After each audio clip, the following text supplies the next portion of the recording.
one, start.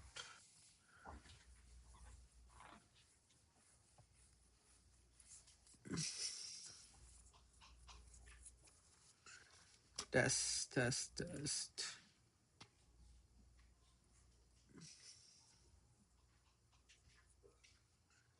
Test, test, test. बोलना है. Test, test, test. Test, test, test. बोलना है. Test, test, test. तो रही है. Let's do this. दिख रही है मेरी स्क्रीन? स्क्रीन दिख रही है ना? Yes. All right. Let's get started. So, quick recap.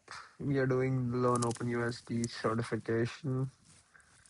We have completed 3 modules. We are going to be completing the fourth module today.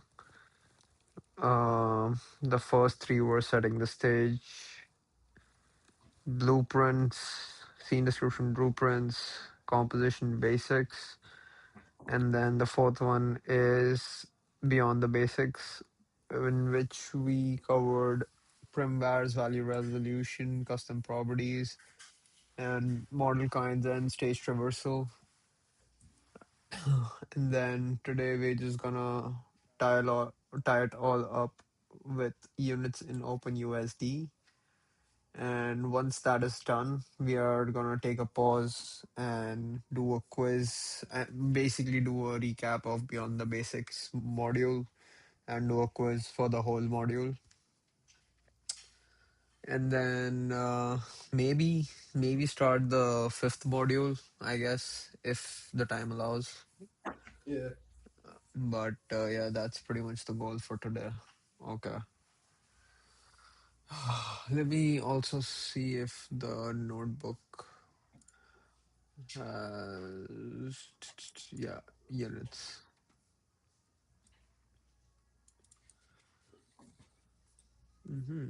Okay. Ooh, a lot of code in this. Mm-hmm.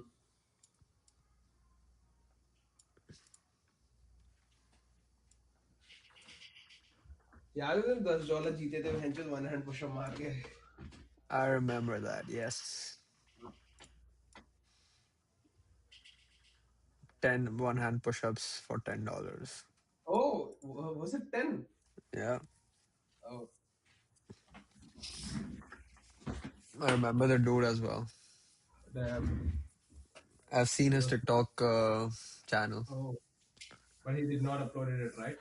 He did not upload mine because I didn't say anything funny, which was like Oh, for the content. I see. I just want $10, Yes. and I'm pretty glad. Okay, units in OpenUSD. What are units? When assembling 3D content from various sources, whether created in Blender at meter scale, Houdini in centimeters, or Revit in feet, ensuring consistent interpretation of units is critical for coherent scene composition. USD provides several stage metadata fields to encode unit information. Meters per unit defines the linear scale of geometry in the file relative to meters. For example, 0.01 means content is encoded in centimeters, 0.01 meters per unit. What? While 1.0 means meters in means content in meters. Mm-hmm. What the hell? Meters per unit.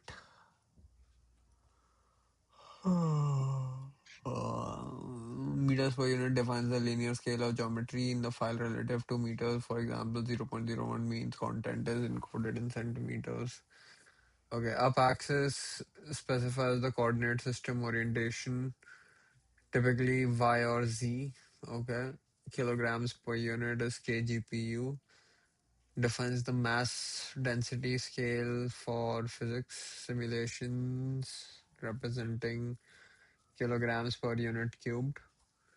Time codes per second defines the temporal scale for animation, mapping time codes to real world seconds. Okay. Yeah, time codes per second we know defines temporal scale for animation, mapping time codes to real world seconds. These metadata fields help USD understand the intent of content creators and enable correct interpretation when multiple layers are composed together. Mm-hmm.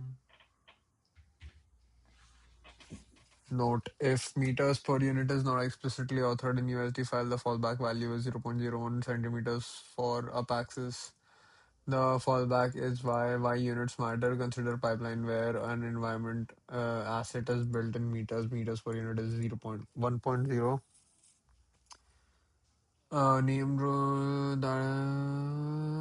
Okay. A character asset is built in centimeters. Meters per unit is 0.01. Both assets are referenced into the same scene. Without proper unit handling, 2-meter tall character would appear as 2 centimeters, whereas when composed into meter based scene, 100 times too small. Okay. Understanding how USD handles unit metadata during composition is essential for building robust pipelines. How does it work? Automatic versus manual unit reconciliation. Ooh, reconciliation.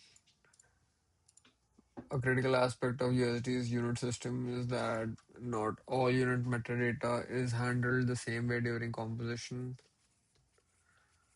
The distinction is important for pipeline developers to understand automatically handled time codes per second when layers with different time codes per second value are composed via sublayers, references, or payloads. USD automatically scales time samples so animations play back correctly relative to the root layer's time codes per second. For example, if your root layer has time codes per second equal to 24 and your reference layer with you reference a layer with time codes per second 60, USD automatically adjusts the time samples from the reference layer. Automatically adjusts the time samples from the reference layer so the animation timing remains correct.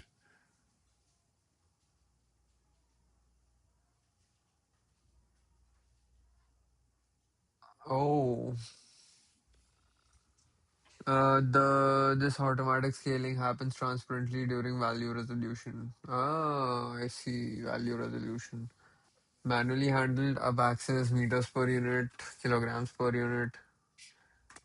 In contrast, USD does not automatically reconcile geometric and physics unit matter. According to the OpenUSD documentation, as with encoding stage up axis, we restrict the encoding of linear units to be in stage wide if assembling assets of different metrics in the assembler's responsibility to apply suitable corrective to reference data to bring it into referencing stage metrics. A 6-meter tall tree, meters per unit referenced into a centimeter based stage, meter per unit 0.01 will compose 6 centimeters tall by default, 100 times too small. Mm-hmm.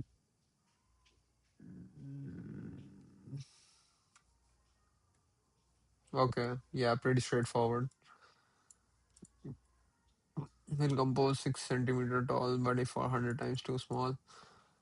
Different up axis value across composed layer require manual coordinate transformations. The pipeline must apply scale corrections to ensure in unit consistency upstream. One second.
Okay, let's continue. Mm-hmm. Ooh.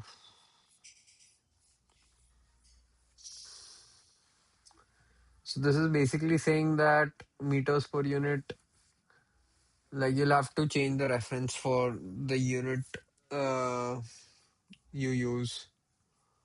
Mm-hmm. So different up axis values across composed layers require manual coordinate transformations. The pipeline must apply scale correction or ensure unit consistency upstream.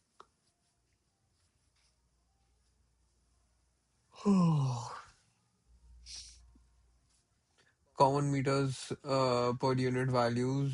Here are typical MPU values for common units.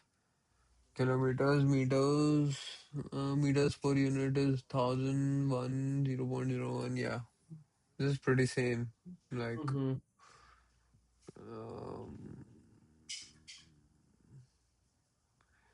pipeline strategies, production pipeline typically handles unit mismatch through one of the approaches. Organization-wide standards, established conventions, example, all assets use centimeters and Z up. All assets use centimeters and Z up, enforce them during asset creation, explicit scale correction, apply corrective transforms.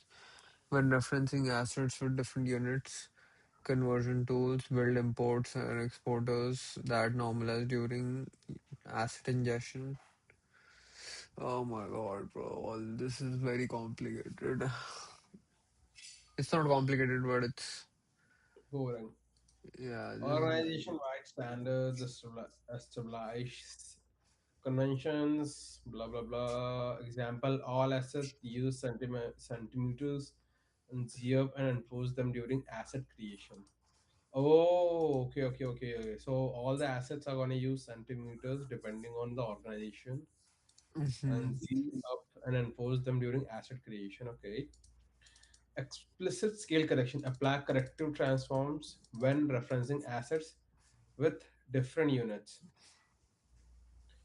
So conversion tools build the importer tools, exporter that normalize units during asset ingestion. Metadata validation use asset validation. Okay, so tool to flag unit mismatch before composition. Okay. Tool to flag unit metadata validation, asset validation tools. Okay. So we have create or open a stage. Stage is the USD dot stage dot create new Mm-hmm. example dot USD similar. Okay, perfect. And then we are going to use geom library for getting the stage meters per unit for the stage. Mm-hmm. Then we are Mm-hmm. going to add the current meters per unit. Get All stage right. meters per unit. Okay. So this is And then something that comes out of the box and we are going to uh map the meters per uh-huh. unit that is to inches. I don't know. Oh, okay. We have directly mapped and converted it into something to inches over USD here. geom dot set stage meter per unit stage. Uh Wait, meter per unit is getting converted? Oh, okay, wait. Mm,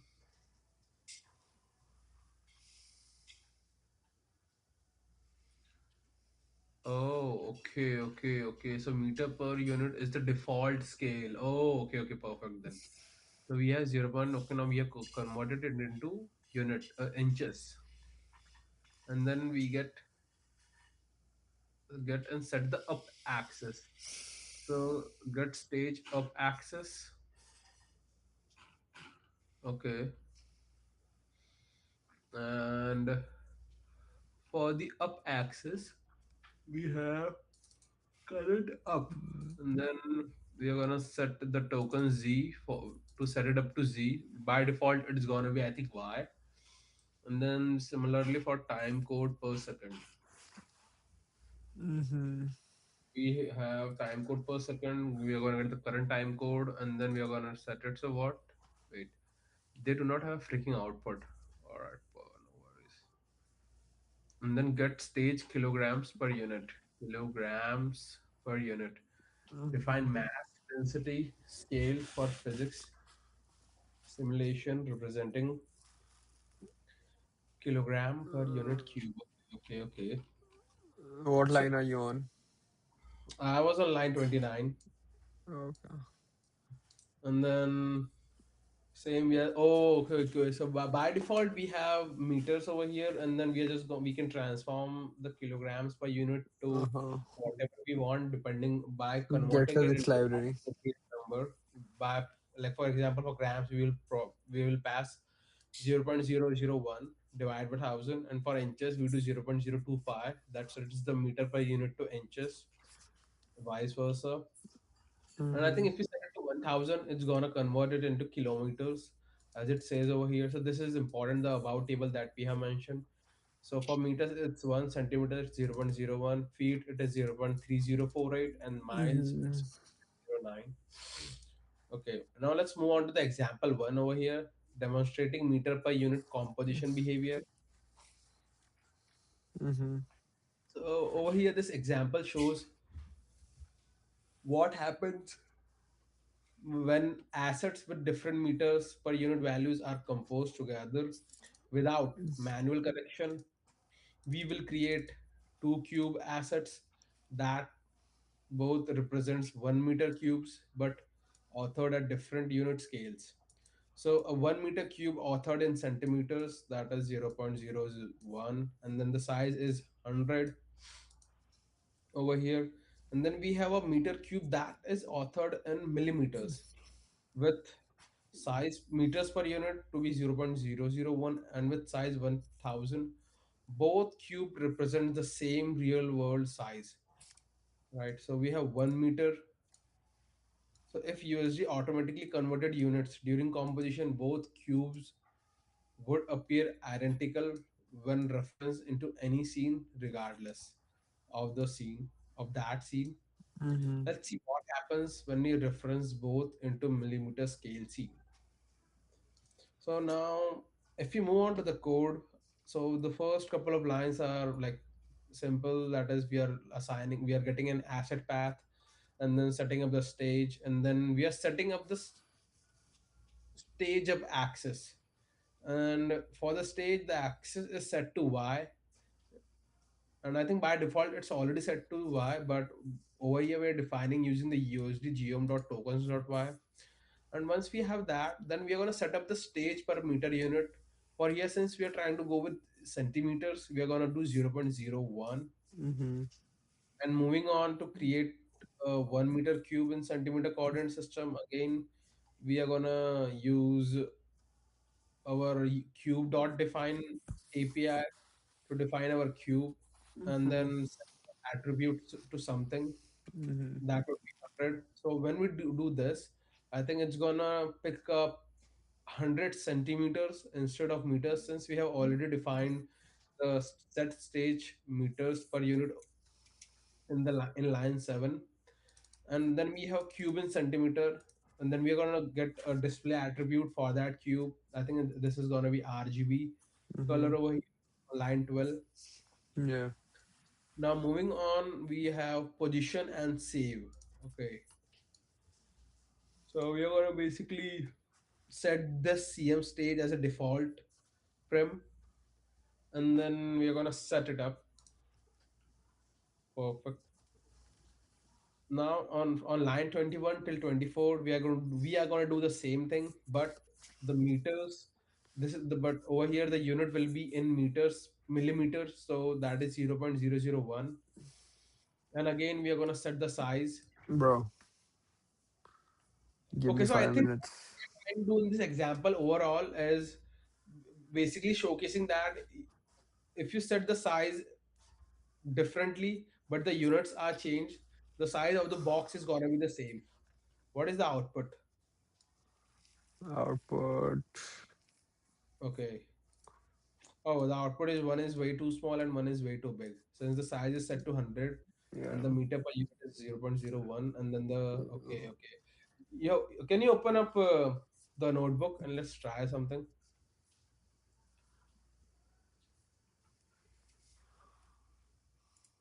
Remove the 1000 to 100 in the millimeter. I want to like let me do the maths. Bro, you need to give me 5 minutes. What happened? I cannot open my eyes.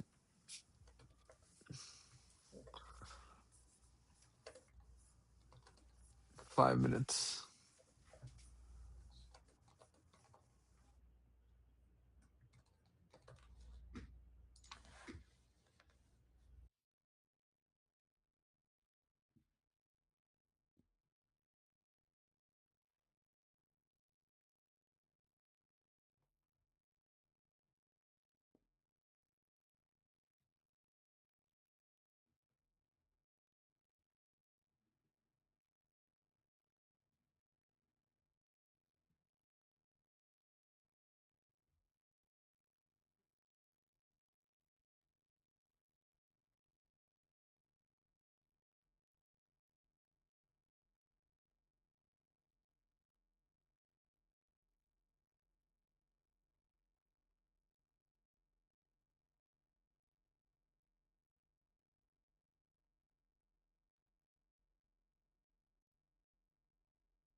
Yeah.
आजा भाई.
You're muted.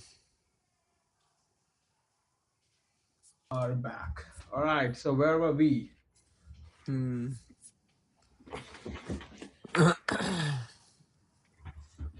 So I think we were at. We were starting the working with Python. Um, No, I think we did completed working with Python over here. We were at example two. Oh no. we no, bro. Yeah, we were We trying to change the values. So hmm can you put? can we quickly do this working with Python thing and then Yeah, go just to the done it. first exam? Yeah. Done it. So create or open a stage. USD stage dot create new as it is. Get and set meters per unit.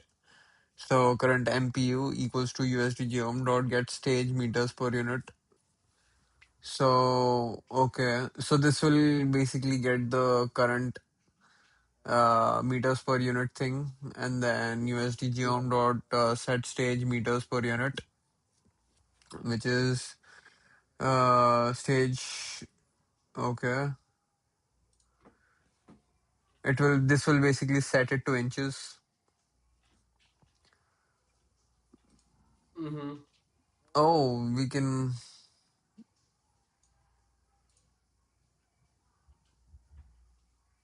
run this block.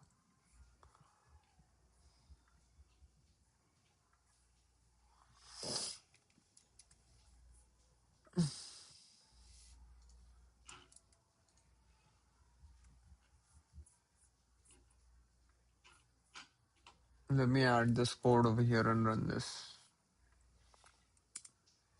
Okay. So as you can see, current meters per unit is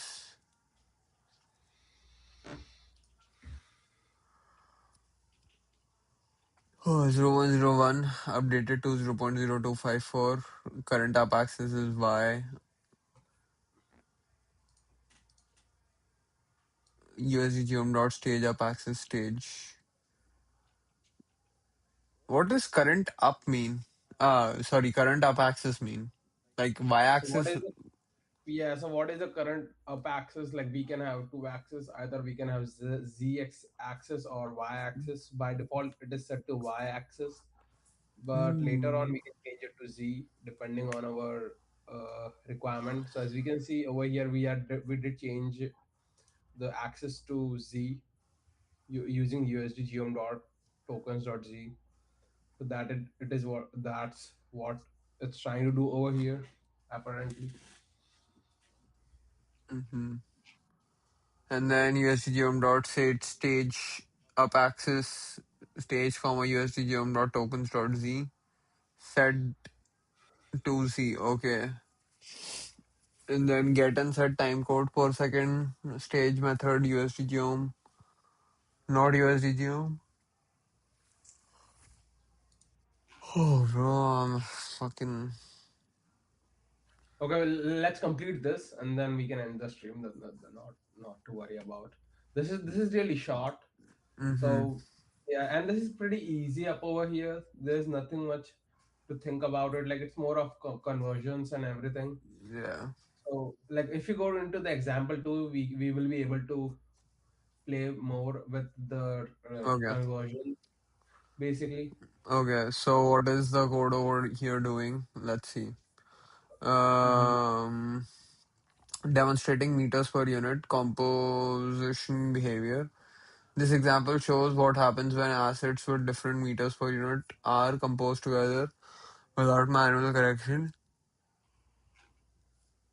We'll create two cube assets and both represent 1 meter cubes but authored at different unit scales. A 1 meter cube authored in centimeters meters per unit is 0.01 with size equal to 100. 1 meter cube authored in millimeters meters per unit equals to 0.001 with size is 1000 meters, 1000. But cubes represent the same level, same real world size. 1 meter if USD automatically converted units during composition, both cubes will appear identical when reached into any scene regardless of the scene's meters per unit.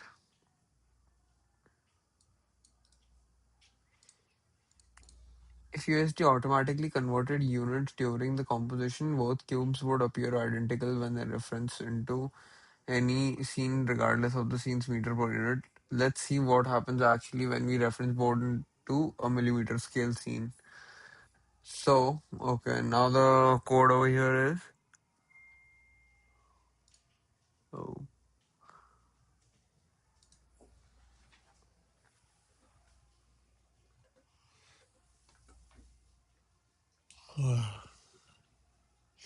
create a cube asset in centimeters. Okay, CM asset path is this. We create a new asset path. We create a new stage. Create new stage. CM asset path. USD geom dot set stage up axis. CM stage. USD geom tokens dot y. So it is going to set a y-axis. USD geom dot set stage meters per unit. CM stage is 0.01.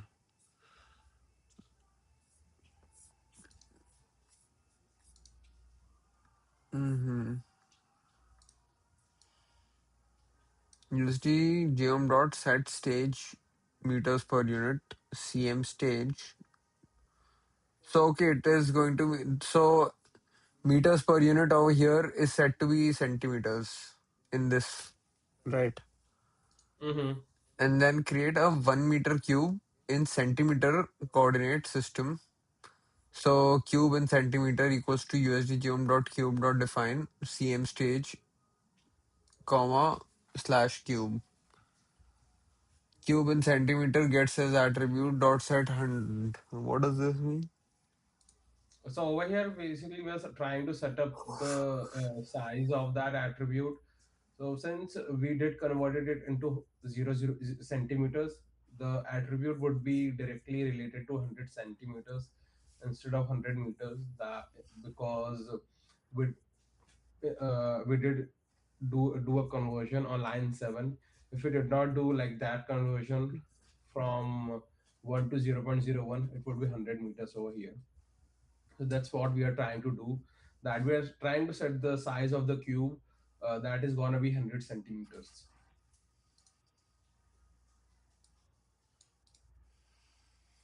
This fucking club, bro. Which club? This club is right outside my house, and it's like, Go party, brother.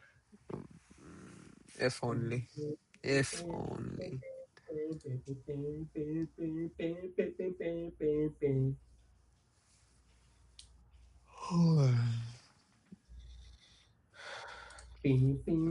What did you say? What were you saying? Over here, cube So in centimeter equals to USD geom dot cube dot define CM stage cube, and then we're cube setting the in size, like what is the size of the cube? What in what unit is it gonna be? So it's gonna be in 100 centimeters since we did over convert here.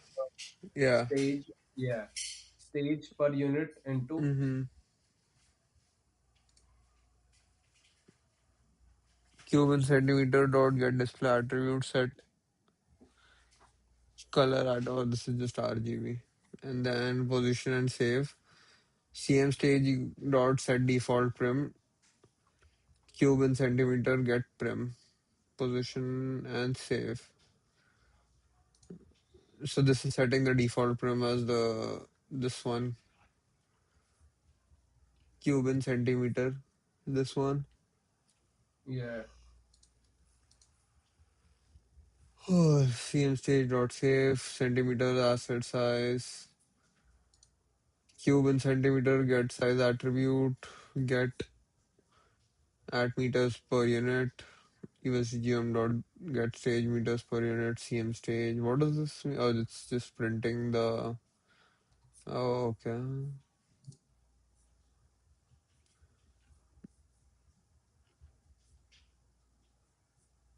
Centimeter asset size equals to cube in centimeter guess size attribute.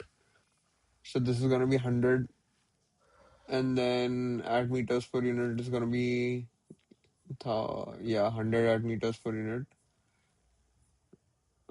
ESGM dot this represents what? A 1 meter cube. Correct. Create a scene that references both cubes using millimeter scale. Okay, I get it. This is easy. Code is not that bad.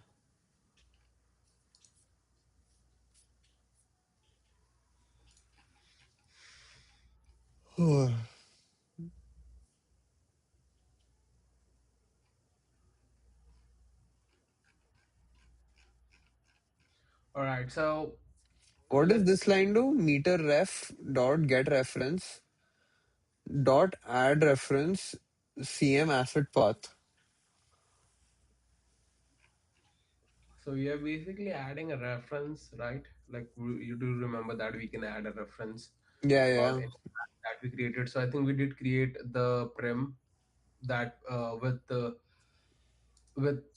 size set to millimeters, and we are referencing it over here so that we can render it perfectly. Mm-hmm. So online, so this is so over here. I think what they're trying to showcase is how do you follow proper OpenUSD standards while building and referencing your Mm-hmm. stages and trims accordingly. So what they're trying to do is rather than basically loading the file, they're referencing the file from the Mm-hmm. memory. Because that is a better option rather than doing it directly. Cube 1 meter in centimeters slash world.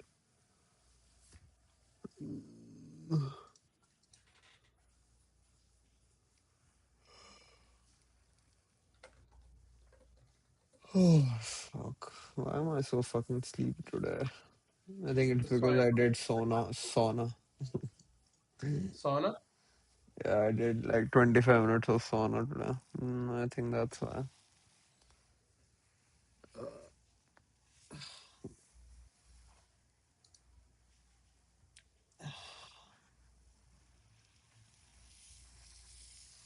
Yeah, we can complete this and do a quiz, like not a big quiz, like 15 questions Yeah. and maybe 10 questions of the basic quiz that we have Yeah. open That's perfect. No worries. after completing this. Mm-hmm.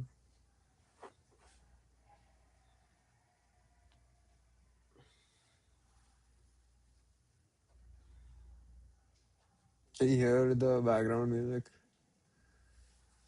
No, unfortunately not.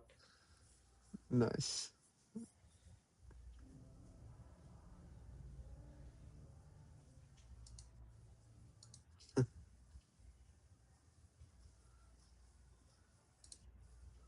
Hello.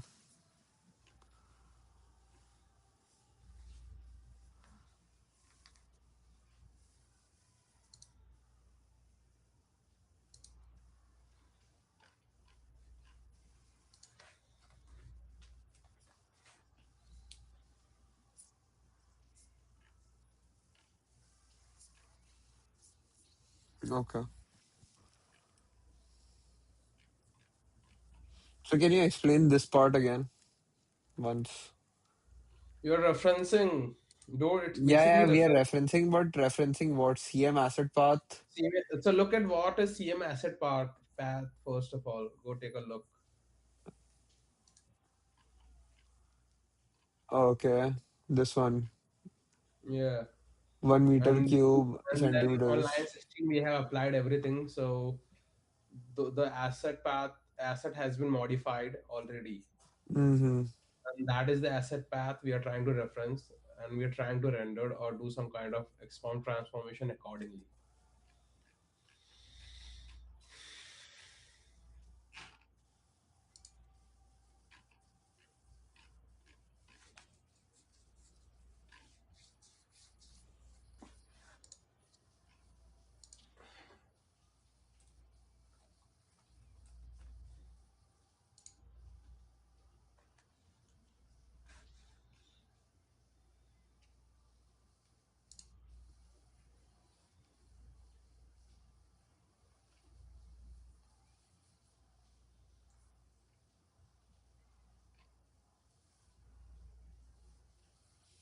Meter ref USD geom.x form and API meter ref set or translate. I kind of understand this. Okay.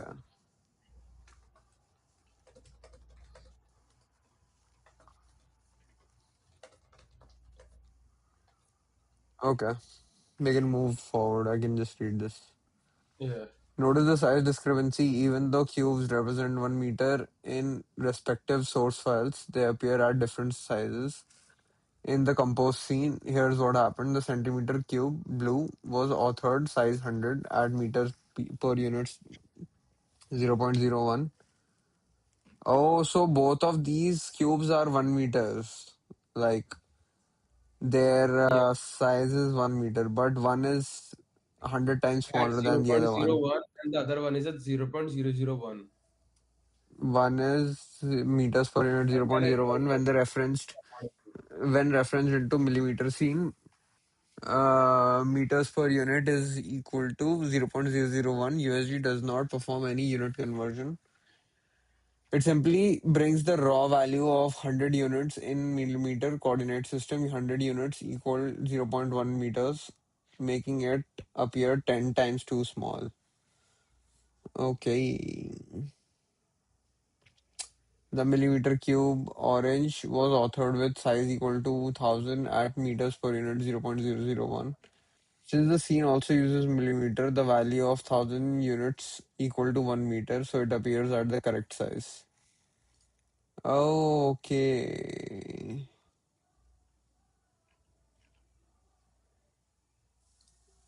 This demonstrates USD's fundamental behavior. Geometric values are copied literally without unit conversion. To properly handle the centimeter cube in this millimeter scene, the pipeline would need to apply a 10x scale transform to compensate for the unit mismatch. Flattening the stage reveals exactly what USD composed the raw attribute values without unit based scaling. So this is the USDA.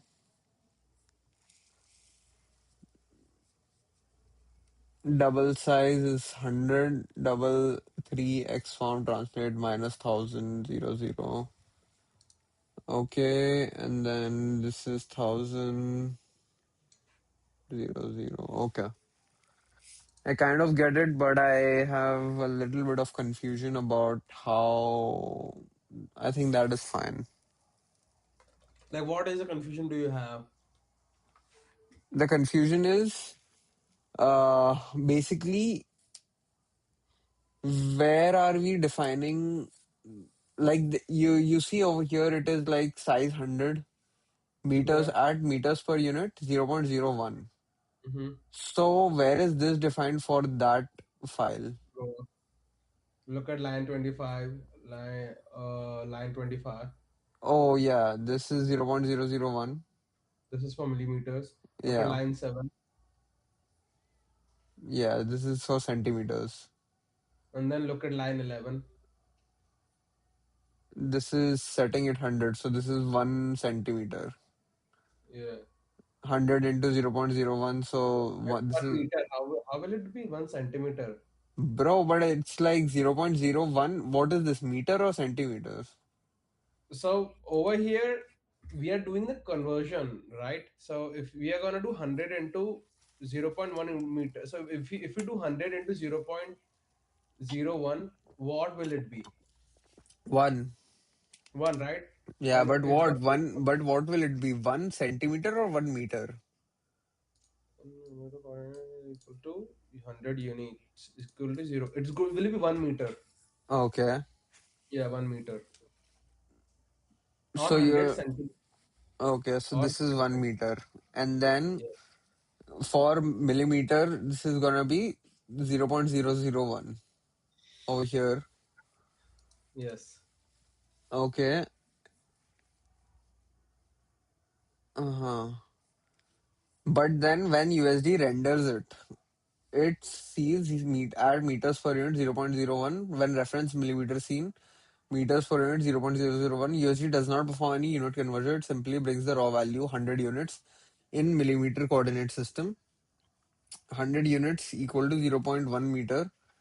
100 into 0.0001, 0.001, making it 10 times too small. The millimeter cube was authorized size equal to 1000 at meters per unit equal to 0.001. Since the scene also uses millimeters. So the scene also uses millimeters. The value of 1000 units equal to 1 meter. So it appears at the correct size.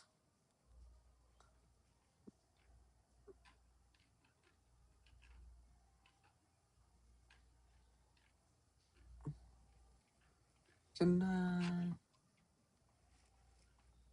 tonight, oh. Okay. Yeah, I understand it. Mm-hmm. That's fine. Example 2, automatic time codes per second scaling. This example demonstrates that USD does automatically handle time codes per second. Differences during composition will create an animated asset at 60 FPS and reference it into 24 frames per second. From Pixar, import USD geom GF anim asset path. Bro, did you do the second example? Yeah, yeah. So over here we are doing nothing much.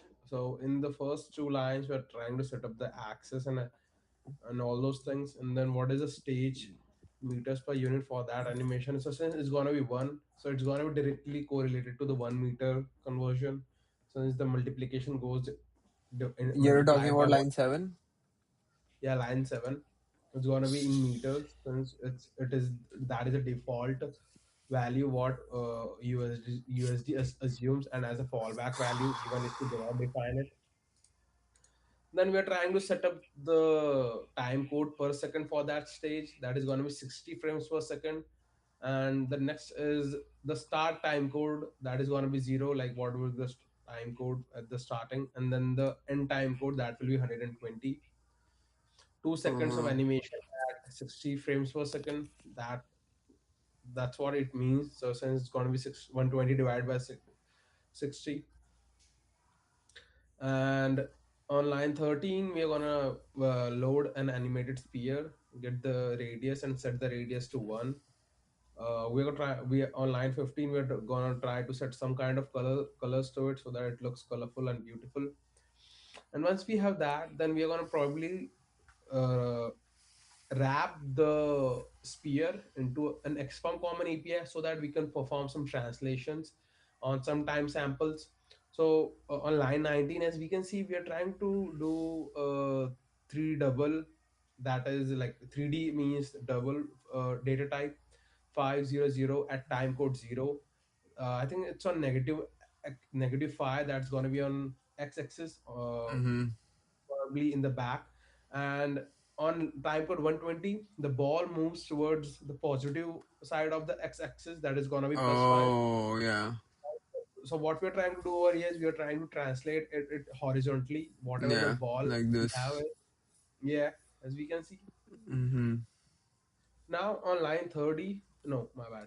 So on line 22, we are gonna set the default prim, what will the entry point for the prim, and then we're gonna save it, right? Mm-hmm. Since I think in the as we go down into the code, we can see that we might be using as a reference over there. So I think I'm gonna skip 25, 26, 27 since they are mostly like print statement. But what they're trying to Mm-hmm. do over there is do some kind of maths about what is the start time code and end time code. This one. Yeah, Animation and then asset. yeah, the most important thing over here is the scenes that we are gonna set. So we're gonna load the scene again, and now we are gonna do a new scene, and in that scene we're gonna set up the scene along the up axis, which is gonna be the y, and the stage meters per unit is gonna be the still same one. And for this, the frames are gonna be 24, and the start time code is still gonna be 0, but the end time code will be at 48. That means again 2 seconds, so that we can match our animation for the sphere that we created, that it aligns with it, right? Wait, wait, Now, wait, wait, wait. What did you say? so we are going to match the end time code so that the total time that we have matches the sphere time that we created earlier in the above code. That is like we for the above sphere, it's 60 frames per second and it goes till 120, Yeah, right? That is 2 seconds for the animation yeah. in in that. But Correct. in in the seconds, in the So second let's one. okay, wait. So scene 24 FPS path. This Yeah. is different. Yes. And then scene stage equals to create new stage on this path. And then USD geom dot set stage up axis at Y for scene stage. And then USD geom dot set stage meters per unit scene stage at 1. Now, what does Mhm. this exactly mean? It's setting it 1 meter equals to 1 meter? Is that what Yes, is? yes. Okay. So that's what stage meters per unit, set stage meters per unit does. It takes in two parameters like the stage path and the meters per unit. So it's gonna be 1 meter. So 1 meter equals to one. Mm-hmm. Uh, Scene stage dot sets a set time code per second. So this is scene is 24 FPS. Scene stage dot start time code is 0. Scene stage dot end time code set end time code at 48. So this is 2 seconds at 24 frames per second.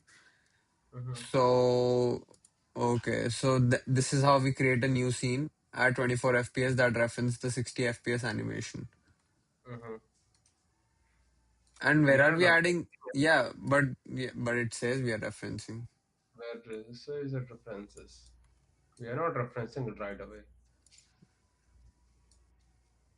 We are on references later on, no, not right away. So the reference point over is that we are still gonna do 2 seconds, taking in the reference of the 60 FPS frame, Mm-hmm. right? And then we are gonna create a new world that, and then we're gonna load our default room into that. And Mm-hmm. once we have that, we are gonna create a floor into that scene stage in that specifically world that is gonna be plain. Uh, Mm-hmm. right, and we are going to do the same. We are going to wrap the floor into an XFORM common API, apply some translation and then Mm-hmm. scaling. So since the translation is along y-axis, so whatever wherever the floor is, it's going to be along negative side of the y-axis rather than from 0. So that's what it's saying, since it says -1. And now we have on line 45 we have dot set scale again. So Wait, this wait, is wait. going. I'll let me 1 second. So now it's just defining a new stage, scene stage at world with slash world, and then scene stage dot set default prim. So this is again setting this as the default prim, and then create a floor. How can it set two default prims in one No, this is Python a file? different. This is a different frame. You can set two default frame. You cannot set two default frame in the same USDA file. Oh yeah, yeah, yeah. So this is like a reset. Oh, okay. This is like a Yes. new USDA file, right? Yeah. Okay, and then after that they create a floor. Floor equals to USD geom dot cube dot define scene stage world plane. So this is they're using a cube USD geom, Mm-hmm. and then floor xform API equals to USD geom dot xform common API floor.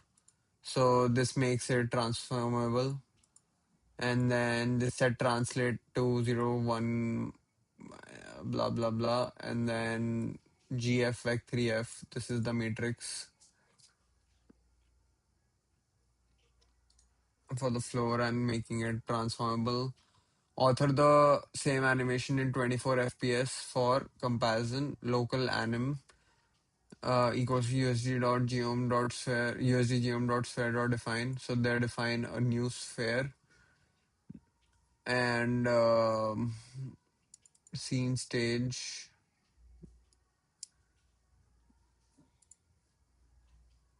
local anim get radius attribute set 1.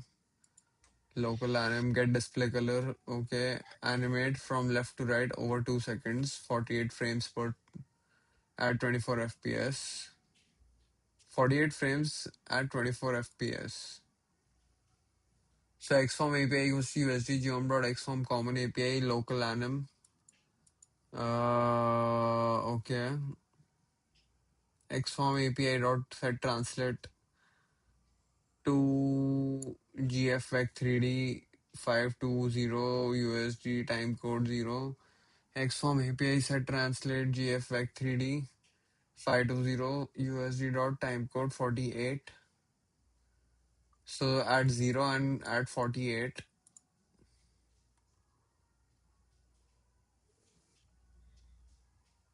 Oh, okay.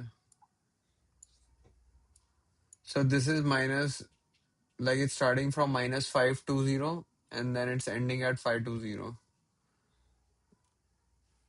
Yes. Mm-hmm. Starting from negative side to like as we can see over there, like for And animation. then here is the preference happening over here. What? Ref prim equals to scene stage, define prim, world reference animation, and then ref prim get references, add Yeah. reference anim asset path over here. Yeah. So it is setting this at as reference over here. This is where that thing is happening. Create a scene at 24 FPS that references 60 FPS animation. So it will Yes. automatically convert 24 FPS into 60 FPS after this line because of this line. Which line?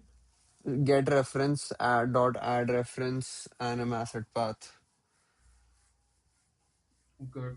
No, no, no, no, no, no. It's not gonna convert anything, dude. It says anyway, so there's no conversion. So it's still gonna be on the same frames per second. There's no conversion. It's just gonna reference it. Oh, hmm. But it does say something over here. Scene at 20 rotation, local sphere, okay, and then scene at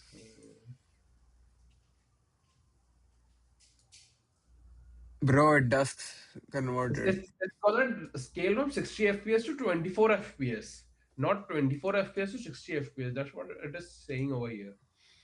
So the reference animation automatically scaled from 60 FPS to 24 FPS.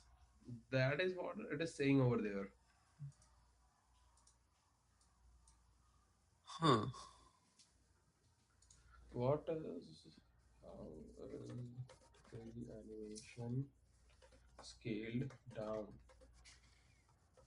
from 60 FPS to 24 and why?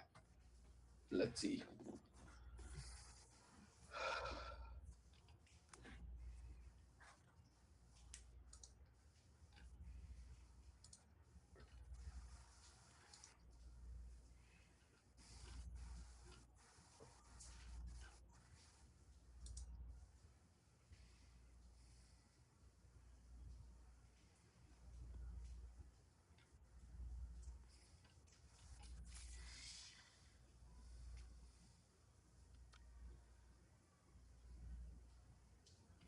Oh, okay, okay, okay.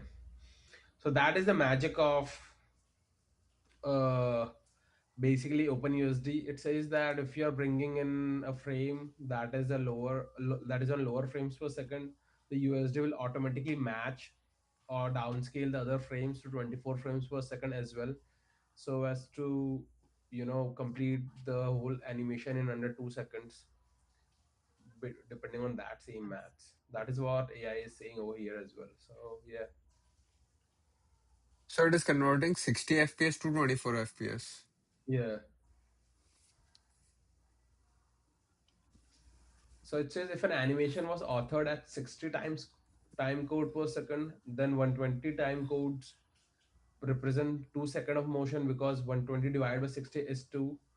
So when that animation is brought into a stage set to 24, USD automatically rescales the sample times, so the motion still lasts 2 seconds in the new stage. So USD is gonna take care of the frames per second directly without interfering with the time we have decided, so that whatever we are trying to render is gonna render smoothly. Mm-hmm. Numerically, that means the sample positions are remapped by a factor of 24 divided by 60, which is gonna be 0.4. Mm-hmm. So 120 source time code land at 48 same stage time codes. That is going to be so yeah. That's what it is saying. So we are going to basically downscale our frames so that we match both. Mm-hmm. The reference animation plays back correctly in 24 frames per second, even though it was authored at 60 frames per second. USD Mm-hmm. automatically scales the time values via value resolution. Oh. Okay, now I get it. Yes, sir. Value resolution. Both spheres take 2 seconds to complete and traverse the same distance. demonstrating that the temporal scaling is handled automatically. But I need to know where did we define this value resolution in this? Where did we define this fallback? That is the most important question. Dude, I need to get wipers for my car, and I'm not able to find a good deal. Viper Good fluid or Vipers? wiper, dude, wiper. Mm. Rain is gonna come from Florida.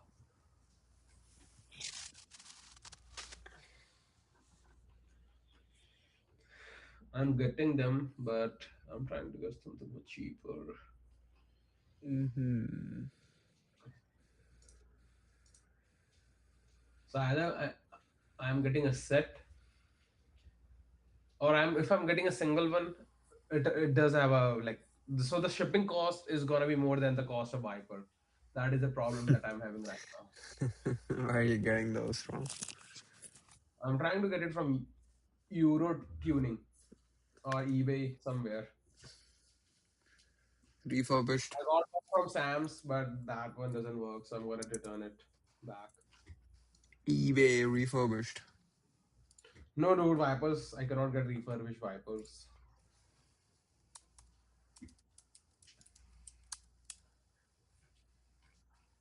Mm-hmm. I'm trying to get Bosch. Bosch. Look at Bosch. this. These Viper blade. Wait. Where is the? Yeah, these, but not these one. I'm trying to get the Bosch ones. Mm. Uh, yeah, oh, the one that are Bosch. $24. These ones. Mm-hmm. Uh, 9 sold today, bro. Get them yeah, fast. for sure. Damn, bro. It's gonna run out of stock soon.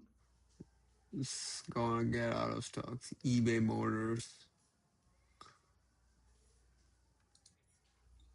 Damn, son. Two genuine Bosch wipers. Dude, what are the sizes?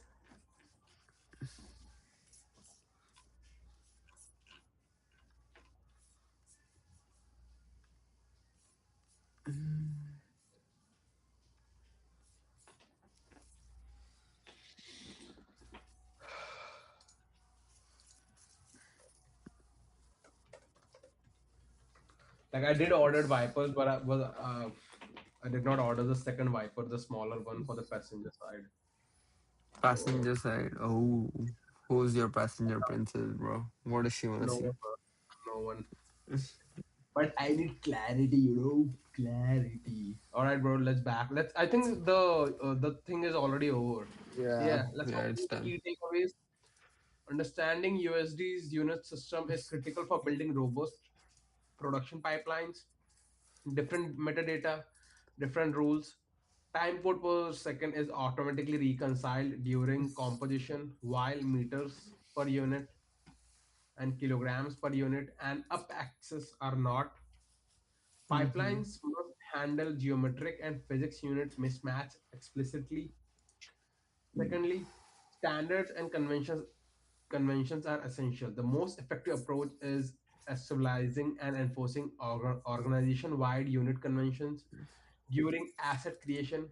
This minimizes the need for runtime conversion and reduces the chance of errors. Thirdly, pipeline responsibility.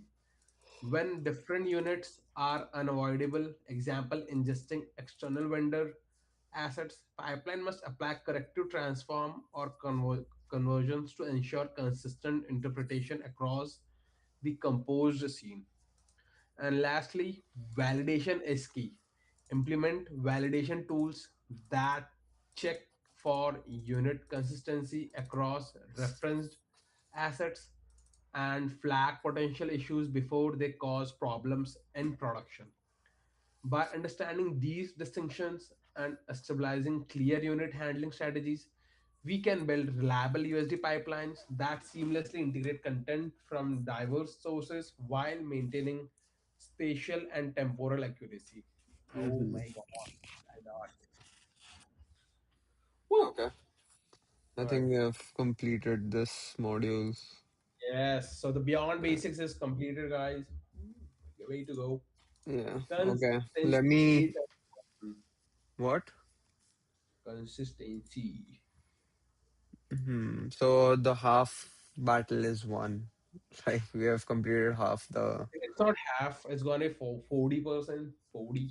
Because the other 40%. half Yeah. is really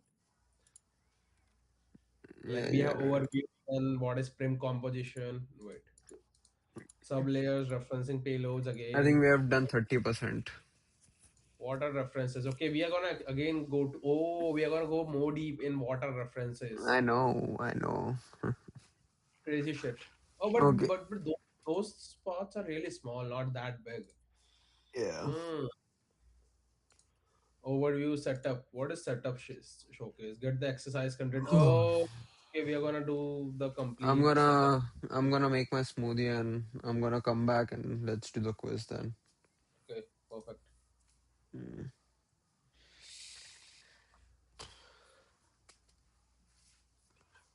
I'm gonna play some no copyright shit.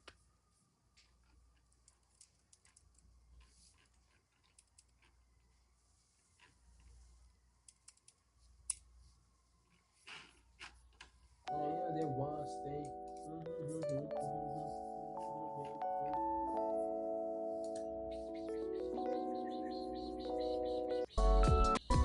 Shipping is cool, guys. Shipping is fine. The two genuine Bosch wipers. Am I able to find them? No. I think I would have to order directly. Yes. Yeah, I would have to go with eBay. Get genuine Maybe. parts from BMW, bro. No, bro. I'm broke right now. How much is If the? if I had a brand new BMW, right, like really Yeah, brand new, with under 1,000 miles or yeah. under 10K miles, I would definitely get genuine parts, Mm. but not right now. Mm-hmm. I can invest that money in Robinhood. Wow. This is the shitty one that I got. Mm-hmm. The size is correct, but the clipping is wrong. I see. I'm gonna return it to Sam back.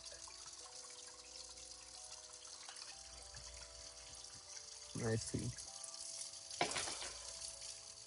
So you need to find a way to do like a multi-user screen share or something so that when I'm not, you know, on the Dude, stream. we need to start paying for a brand new subscription. What? That's what we have to do then. What? Which one? StreamYard. Bruh. Stream. I don't think that solves the problem though. Yeah, that's all the problem because like I can share my screen, but Hmm. then we have a lower resolution and all that bullshit. In Video Ninja, right? Yeah, that's the problem. And you were gonna do something vibe coding, right? Like you were gonna make something. Yeah, we can definitely do vibe code for that as well. Okay, all right. What I will do? Okay, I'm gonna work on that project. Time to pull in some big guns. Cloud code. Create a complete clone of StreamYard. Make no mistakes. Yeah, use the goal. Yeah. Have you ever used it? No. The Like goal. I haven't not I have used Cloud Code, but I haven't used that goal thing. I think probably I will use it for that. Hmm. I see.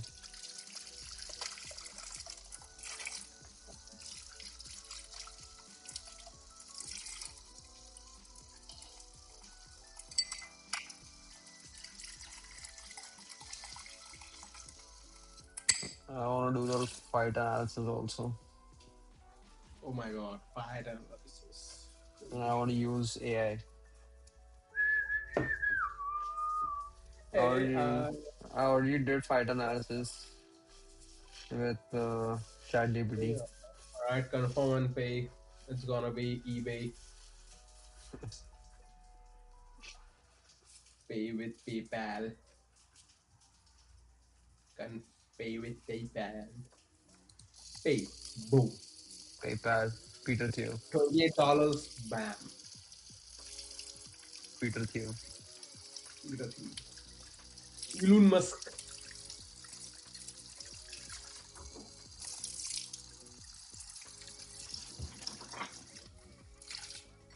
I think it's a misconception that people think PayPal was created by Elon Musk. Like initially, the name of the website was x.com. Yeah, So, and and it was then like a different company than PayPal. PayPal was started by Peter Thiel and Mark Levinstein and this guy, what is his name, Reid Hoffman. mm, And then they merged X.com with PayPal because of the dot-com bubble crash. They wanted to survive both of these companies. So Elon Musk and Peter Thiel thought it was a better idea to merge. Really, you should watch Project Hail Mary. That's a I really good watched it. movie. I watched it. Yeah, yeah. Yeah. It's not a great movie, but it's good.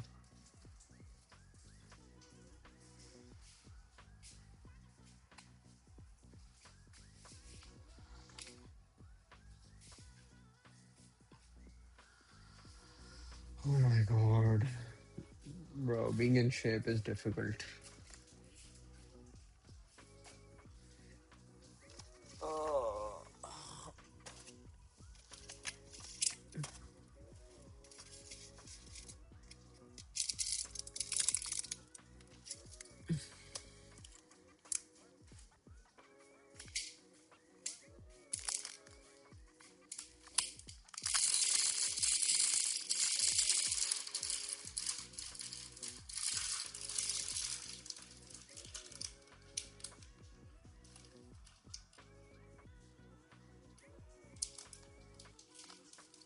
Non-car friends. I have a lot of non-car friends.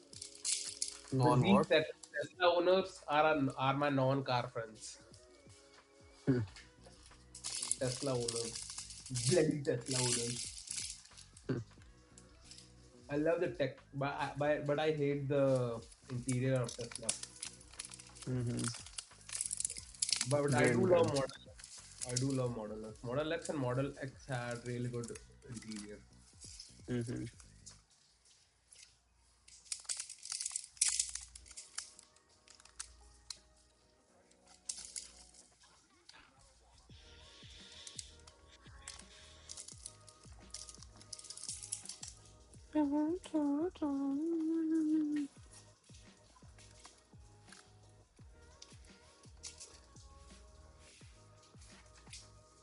Family. Ugh.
Smoothie.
God damn. What happened? Bro, it's an effort, bro. The fucking spinach and blueberry and Oh really? Oh really? I think Seemant watches the stream. How do you know? I know, bro, because he subscribed to me. Oh, so did I say something wrong? Was I wrong at any point? Sorry. Oh really? You're playing with fire, bro. Oh, you have to play with fire. Is it? Uh huh.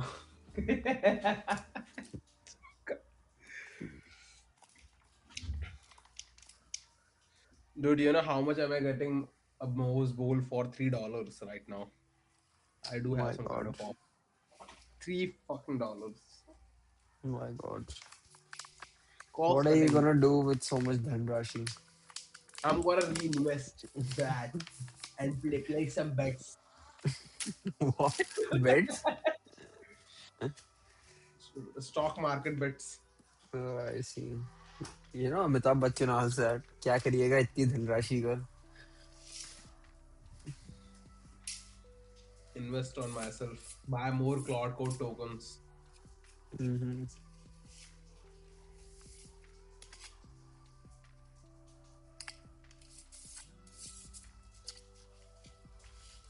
I see.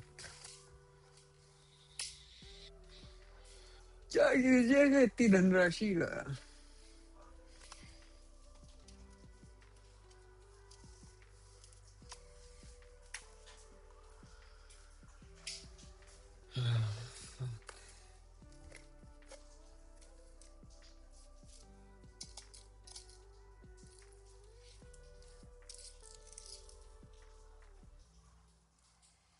My yogurt froze. Damn. Then, Slushy.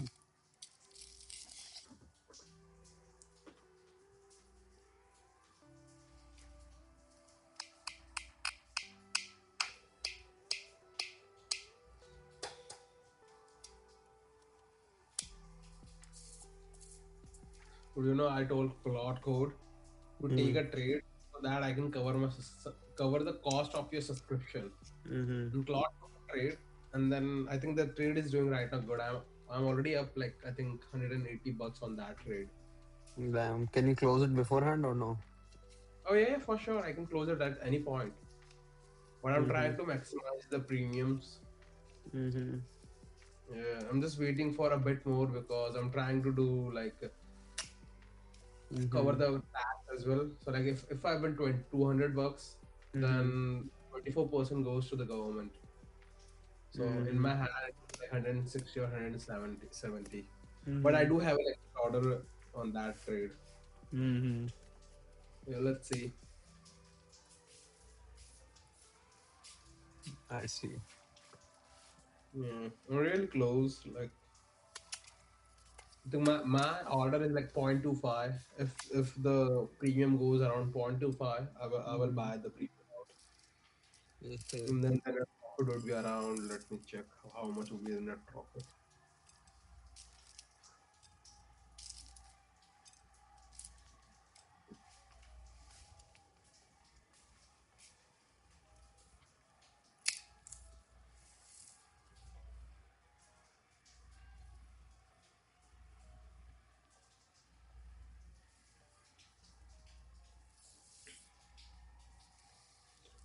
Yeah, it would be close to $240 or something. Money. Yes. And then Claude suggests me to take a trade in Tesla to cover the Mm-hmm. next month's option cost. Mm-hmm. So yeah, as soon as the market opens on Tuesday, I'm gonna Mm-hmm. let Claude open a trade so that I can It's gonna be go and closed on Monday for Memorial Day. yeah, yeah. Markets are usually closed on Monday for uh US holiday events. I see. Crazy.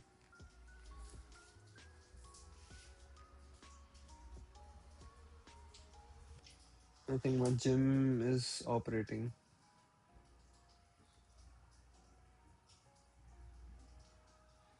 And most of the restaurants are as well, except guess which ones? Suwali. No, except Indian restaurants. Of course.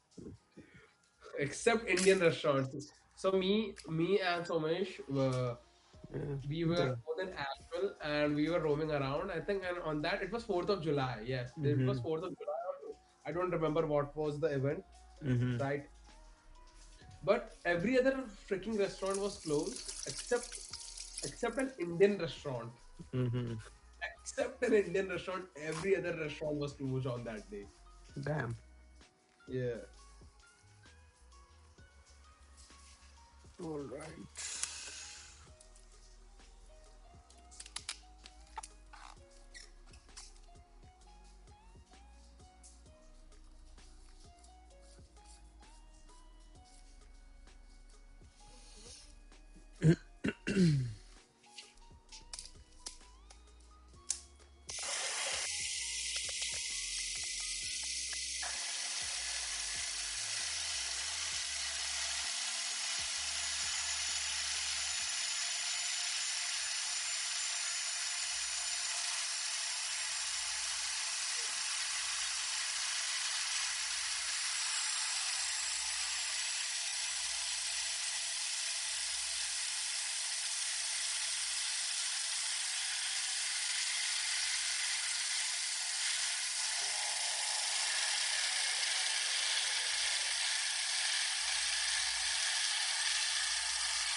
My underarms are so sore. Your underarms are sore. Yes, my underarms, like the serratus medial muscle. Okay. Did a lot of lat pull down today.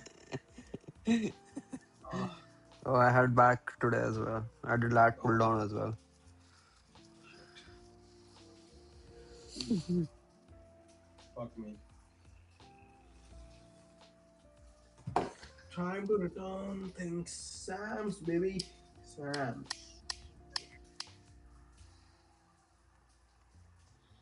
Yeah, I like this about America. You can return shit every day. What you can do in India as well, bitch. You can do You it in cannot, India as bro, but it's not that easy in India though. well. Yeah. I don't think people return shit in India.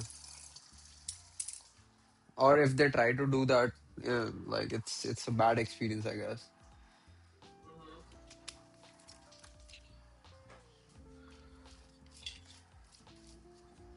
I'll be back.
Oh,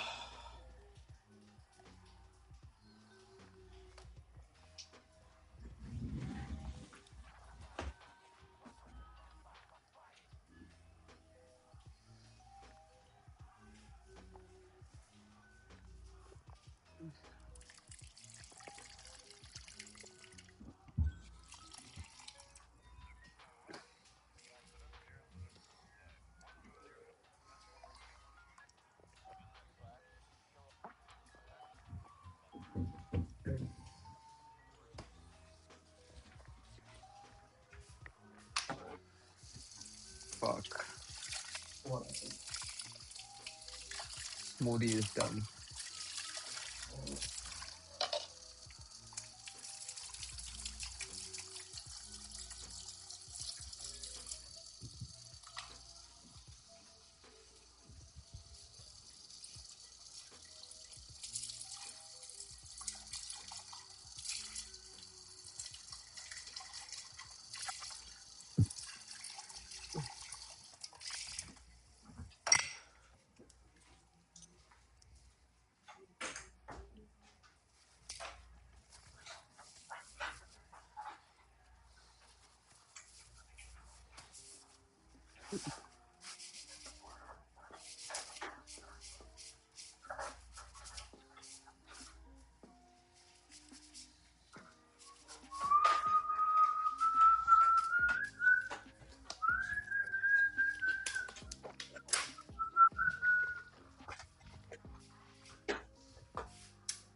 All right. Think we can start.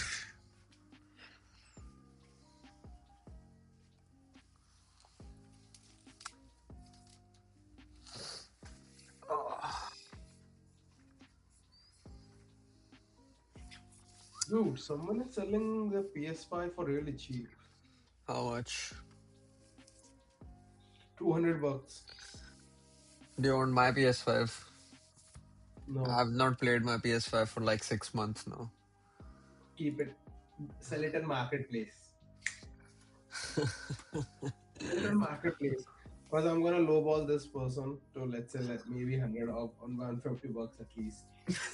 What the fuck? See, I'm not in a need or hurry of getting a PS5. And he's Hmm. also giving me a couple of free games as well, like The Bruh. Last of Us and what else I don't know. Hmm. Yeah, the games that person is giving for Bro, free let me is see. Oh, GTA 6, by the way, it got announced. It's going to be here in November. Now it's not gonna get yeah, pushed. I want to see PlayStation 5 is UFC gonna 6 do PlayStation controller, a charging bank for them to sit on HDMI, power cable, and all packaging included. Games like Demon Souls and what else? But I think this listing is fake. Yes, this listing is fake. Mm-hmm. If the person agrees for 100 bucks as well, then for sure that listing is freaking fake.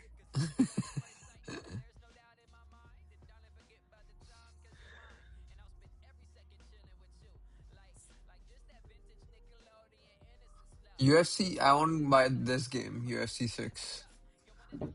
Go ahead, buy it, brother. Why is it Who's, asking? Fuck this. who's stopping you?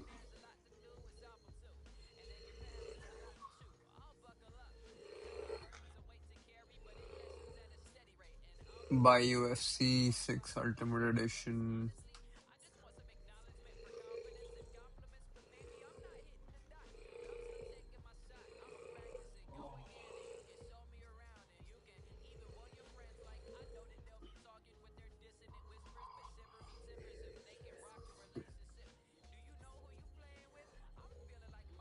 Bro, let's do the quiz Yeah, and it. yeah, you're right. Bro, we have consistent viewers, but I nobody's know putting it in the chat. one of But them might be Abhishek Chaudhary. no, Other one, it's not just one or two. It's like four, five, seven.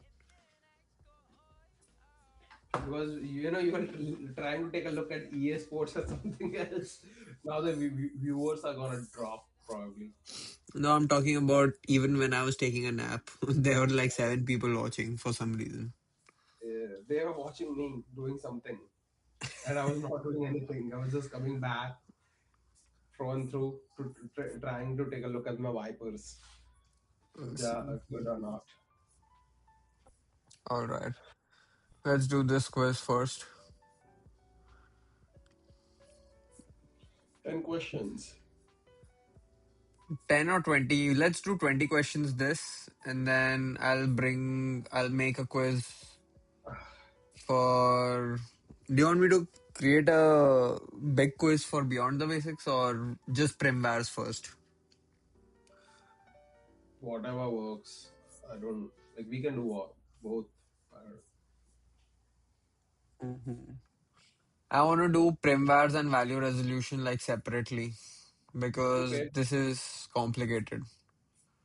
Whatever, brother. Whatever you can. You have free will. Okay, let me first make this motherfucker actually decent. Okay, from the next time, make the options more semantically different. rather than straightforward copying from text from the documentation.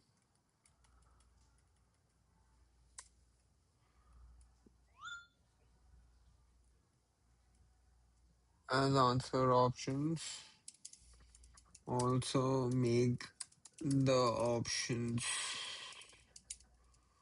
closer to make the choice choices difficult.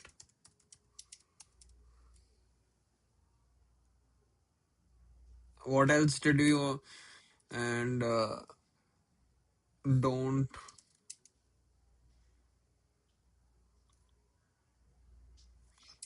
keep the length of the options equal so that the correct answer is not um,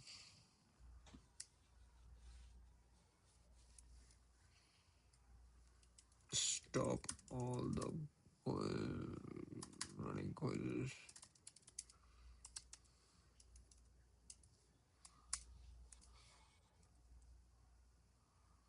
Non.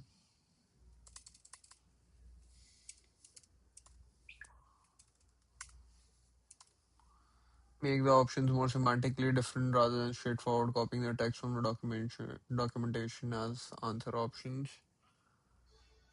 Also make the options closer to make the choices difficult. Options closer to make the choices difficult. Keep the length of the options equal so that the correct answer is not visible, not standing out. Okay, and then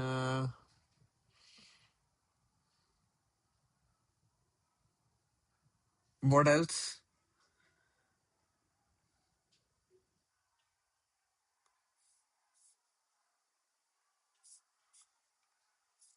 You are mute. What? What else? What else do you want me to improve in the quiz in our Claude? Copying text from documentation also make the options closer to make the choice difficult. Keep the length of the options equal so that the correct answer is not standing out. Yeah, looks good, I think. And questions.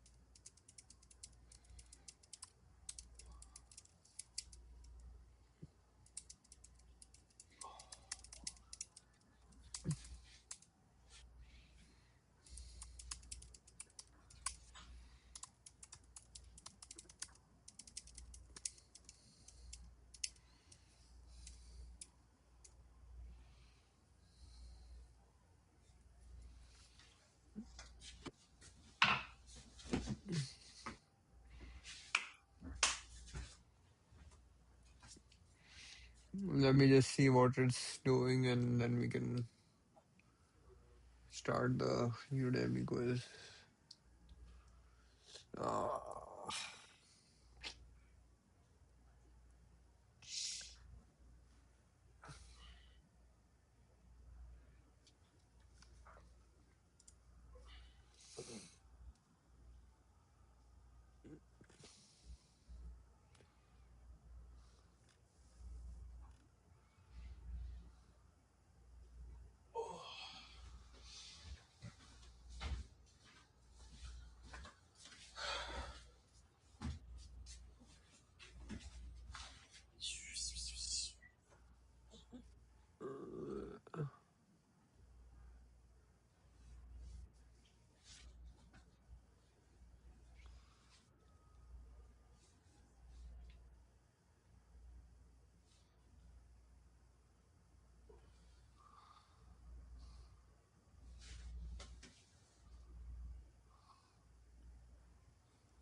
Let's do the other quiz then till then. Yeah, I'm just seeing what the cloud code is doing over here. Okay. Let's Okay, go. yeah.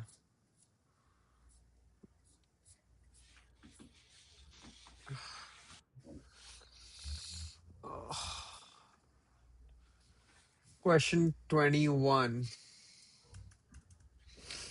Okay. In USD scheme, you have a spare prim in root layer and you want to override its radius in a sub layer. Which combination arc would you use? Huh? In a sub layer, we need to override the radius in a sub layer in a Override. sphere. No, I think yeah, override would be an answer, but I'm just trying to see whether it should be Inherit. inherit or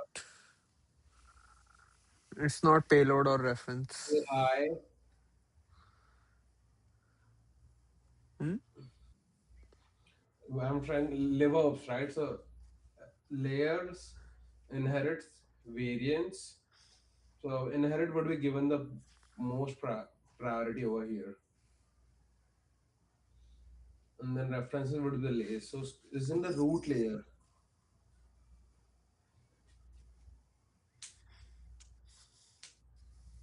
I don't know. I don't feel. I don't think override would be an answer, but would have. I think a. Let's see. Ooh, It was override. override. Shit. Defined in a weak values of prim defined in a weaker layer. Oh, and why was not override? Go up. What does it say for override? The override composition arg is used to modify attributes of a prim that is already defined in a weaker layer. Composition Oh, arg. that root layer would be the strongest layer over here, I guess. Inheritance for class-based inheritance, not direct overrides. Oh, okay. So if we have Class-based inheritance. class-based inheritance, then only. Okay. Okay. Want to add custom metadata to the USD primitive, which method is most appropriate? D, I think. You need to add custom metadata, brother. Custom.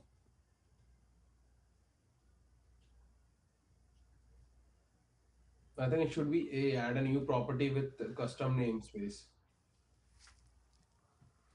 Yes, it's gonna be A. Bro, I think it's You gonna be D. okay? Do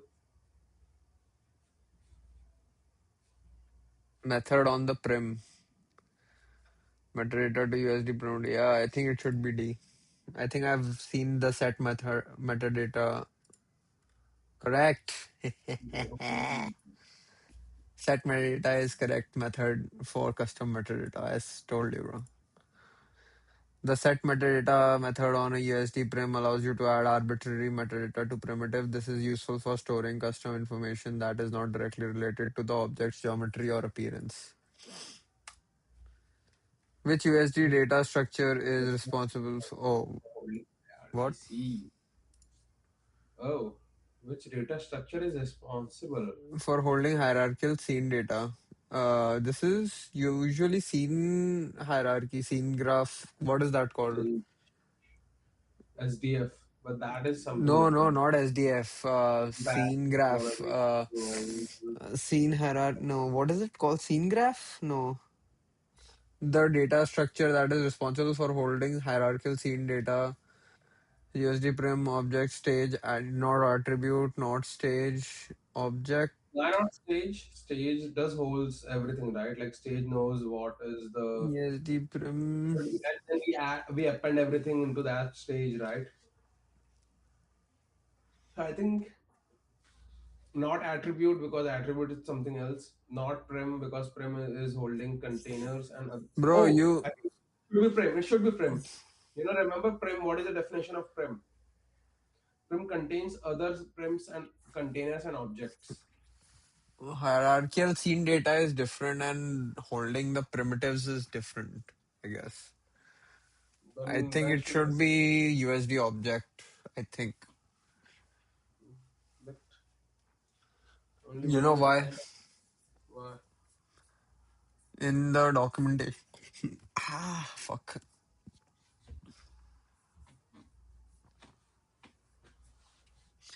I remember I read somewhere in an overview, scene graph hierarchy or something like that.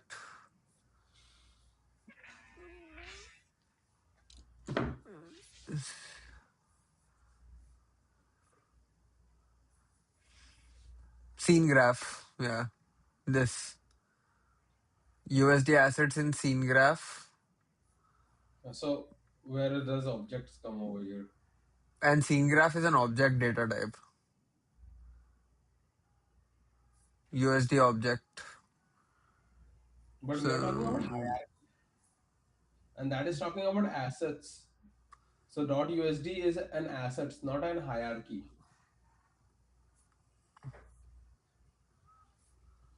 So it should be stage, I guess.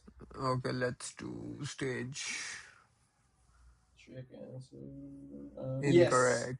Okay. it's correct. It's gonna be stage.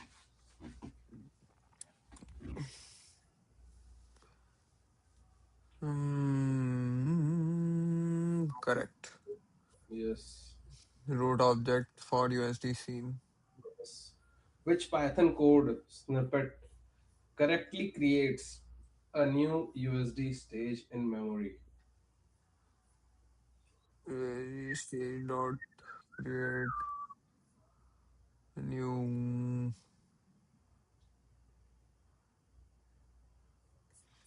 Let's I think just create open new. over It's here. gonna be create new. A. Yeah, create new. Dude, we are cheating right now. Check answer. Yes, It's sir. Next. correct. This is the correct syntax. Oh, where? What is Cloud Code doing? Okay, it's done. Now,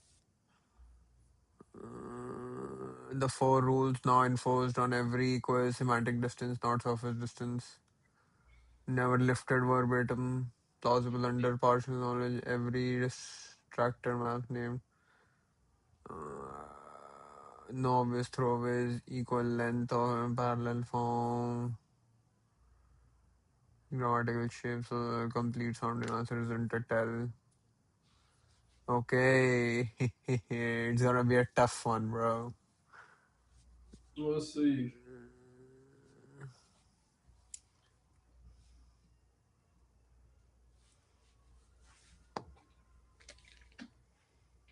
Mm,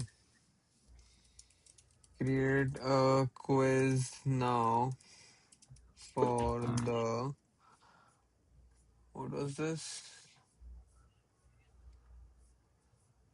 Beyond the basic and parameters.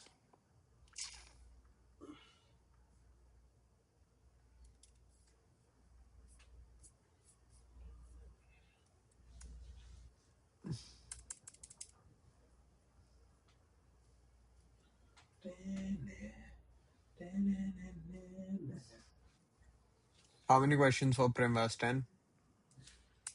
Yeah, 10 would be good. Hard question quiz for. Let's do 15, bro. I think Premvar is important. 15 then, brother. Hard question quiz now for the Beyond the Basics Premvars.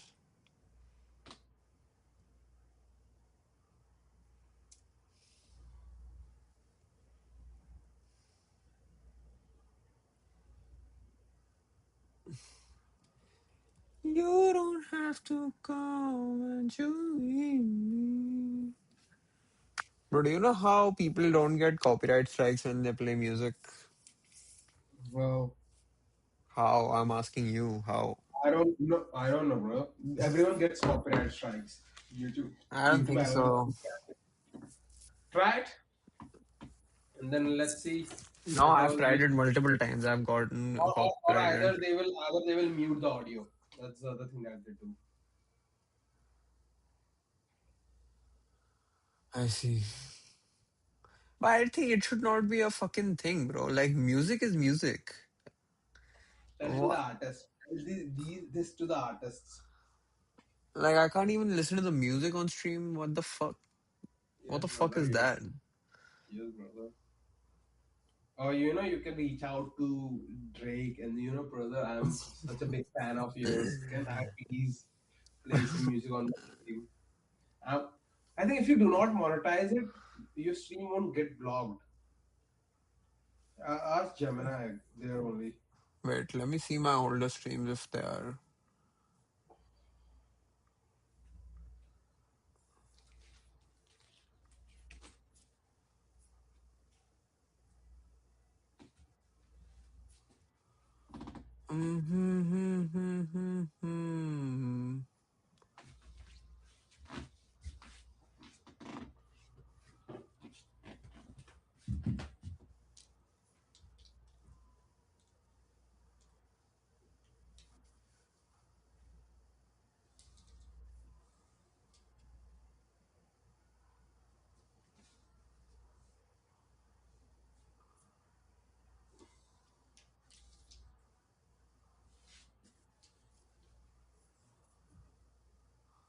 Or like, look at this stream. Mm-hmm. This one did not get any copyright strikes or anything, but my music was playing in the background all the time. Mm-hmm. Yeah, I think like ask Gemini right over there. Mm. Okay, let it be. Let's continue the quiz. I'll do that research later. What is the purpose of schemas in USD? To define the valid attribute, to define the properties and behavior, to define the file format used to store the B. scheme.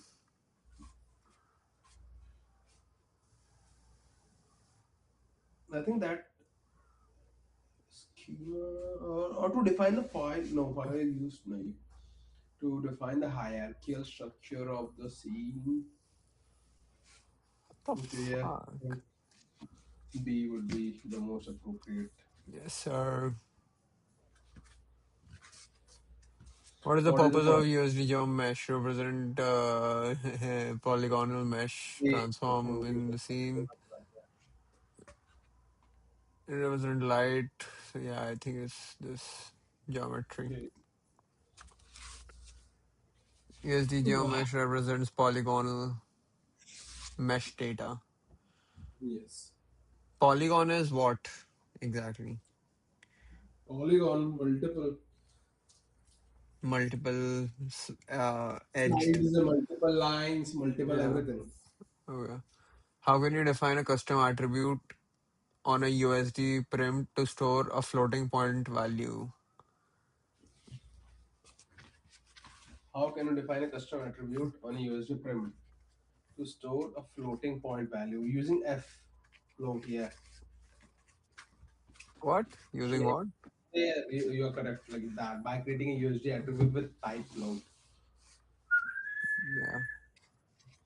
28. You have two USD files, Bezos.usd and defining a base chair and custom.usd containing the customization. How would you combine these files so that the customization and custom.usd override the properties and blah blah blah?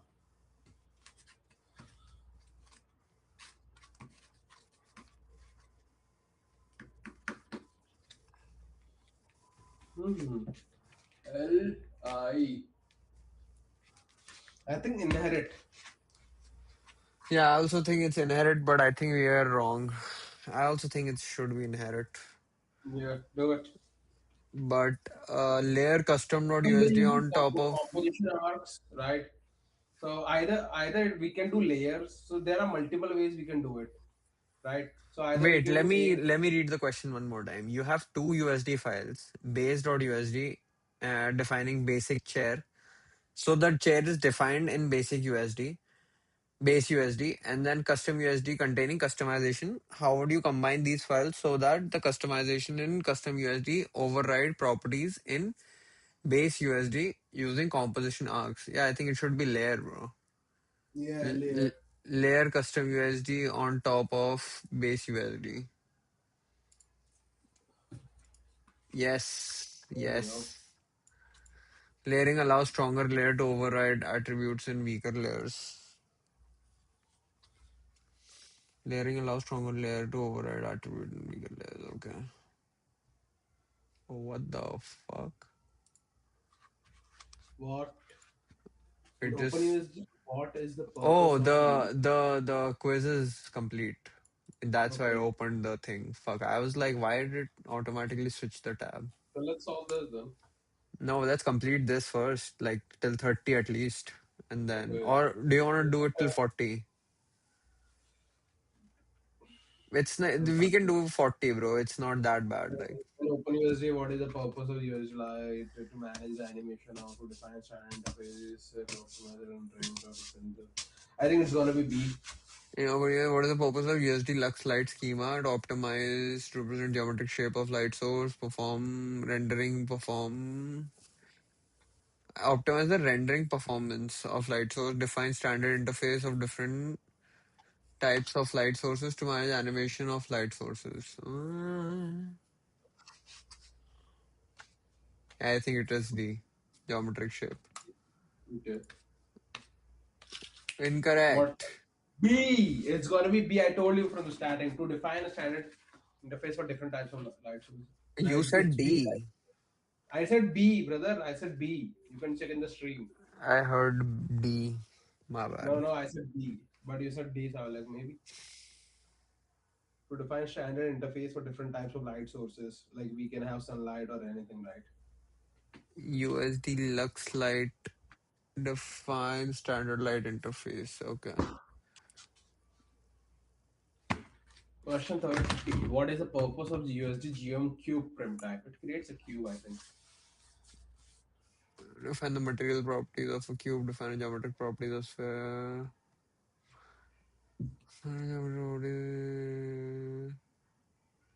Yeah.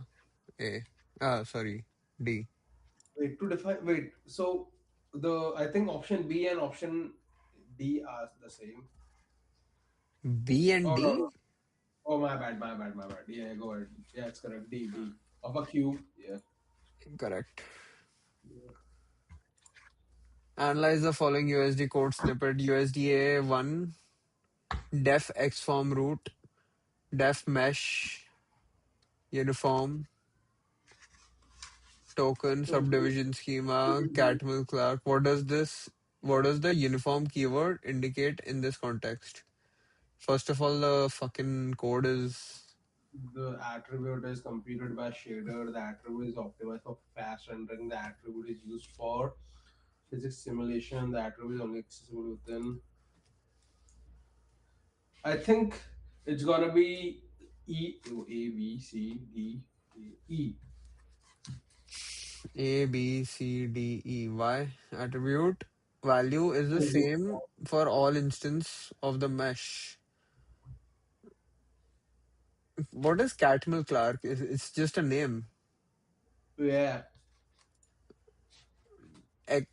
Def xform root, and then under that is def mesh, and then under that is uniform token subdivision. What does the uniform keyword indicate in the context?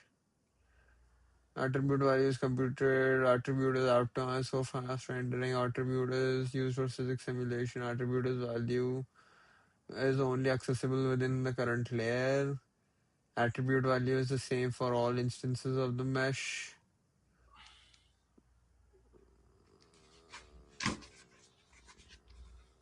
attribute value cannot be changed. You're saying D, Like E. E, fifth. Okay. Attribute value is same for all instances. Yeah, I might be wrong. Yeah, What's this your guess? I just feel this is wrong, bro. Okay. But yeah, I don't know what's the better option. So, Okay, let's see. Oh, it's correct. Tukkebazi. GRE, brother, GRE. And code analysis at peak. Code analysis at peak. The primary meaning of uniform in this context, especially for instancing. Okay.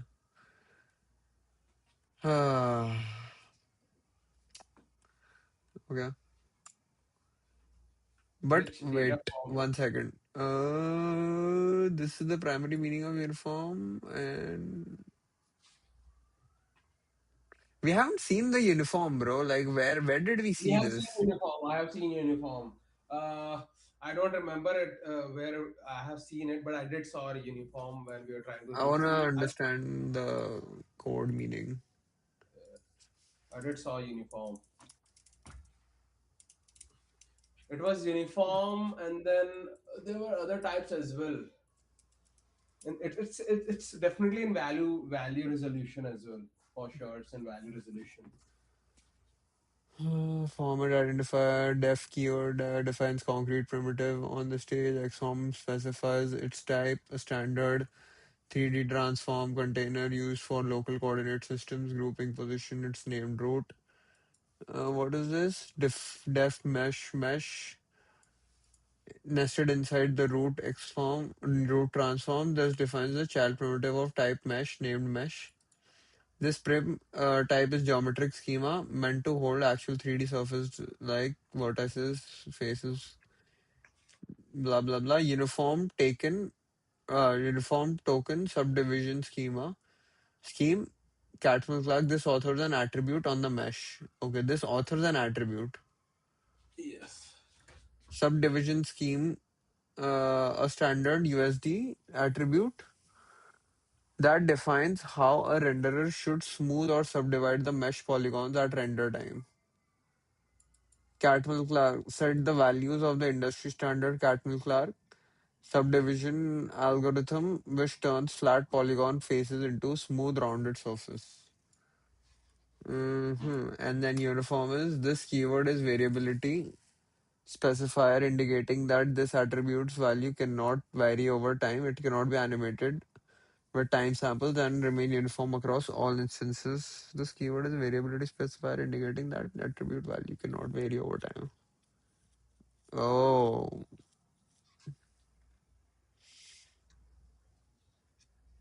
I have not seen this line usage, bro. Attribute on the mesh. Yeah, but I have seen the uniform line usage in value resolution. Hmm. Okay, fair.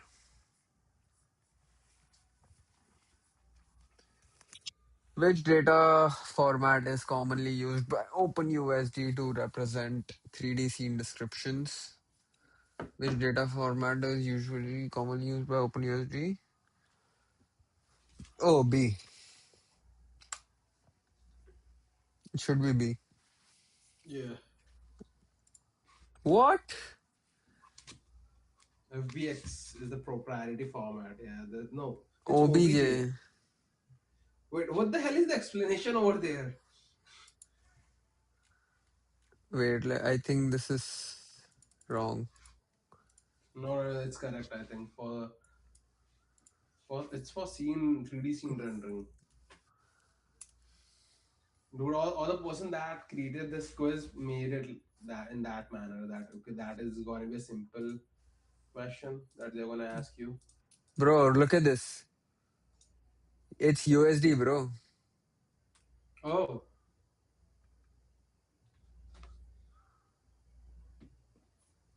okay. Time for you know what Issue. issue, but we'll do it later. Next question. But this is Udemy, bro. This is not. Yeah, but you can still do Q&A and everything. But it's fine.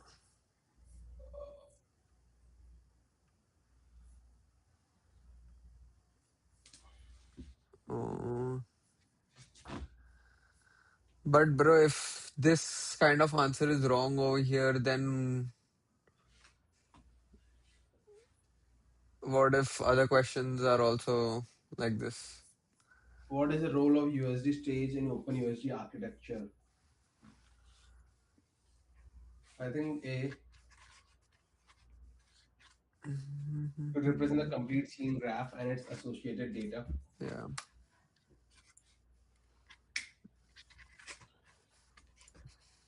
In OpenUSD, what is the purpose of shape input? I don't know about this. USD shade input and USD shade output.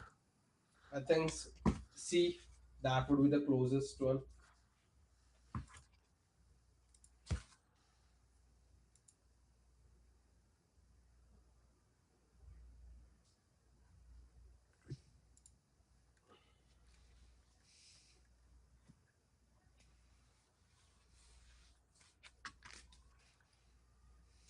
To represent the input and outputs of a schedule.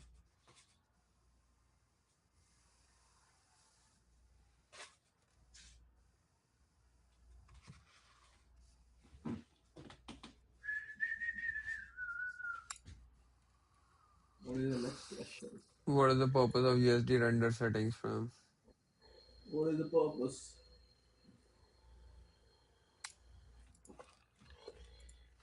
What the fuck, bro? This is like straightforward questions. USD render settings.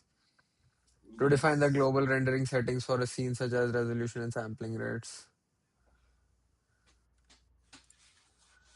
You are working with a USD stage that contains multiple layers. You need to identify all the layers that contribute to specific prim composition. Which USD API method should you use?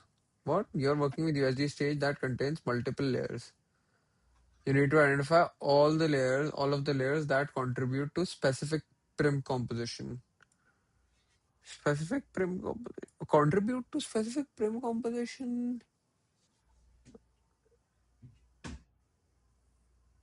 You need to identify all of the layers that contribute to a specific frame composition. This one. Get composition arcs on prim. Is that an API? I don't know. Which USD API should you need to identify all of the layers that contribute to a specific prim's composition.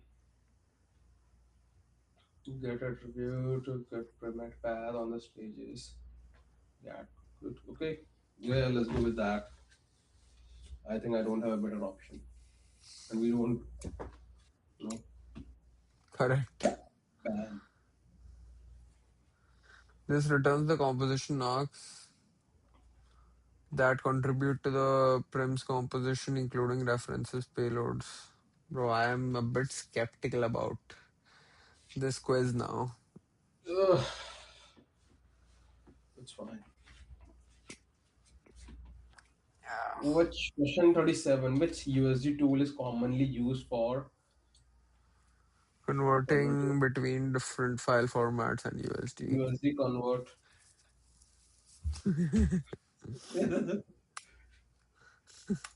Wow.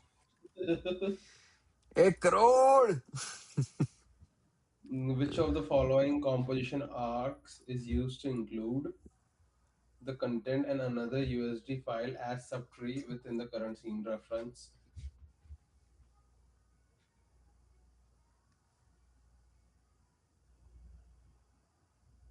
Why not inherit? Inherit applies the settings, right? We are trying to include, not apply the setting from a different, and it's basically for classes. Like inherit is mostly for classes, not for Yeah. not yes. Properties from parent prim includes the content of another file as a subtree.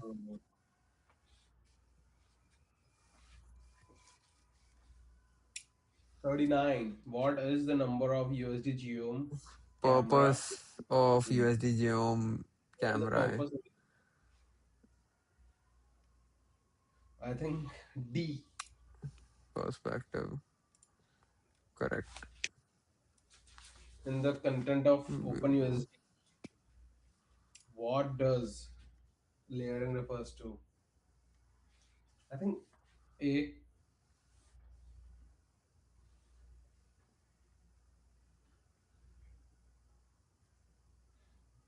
or wait.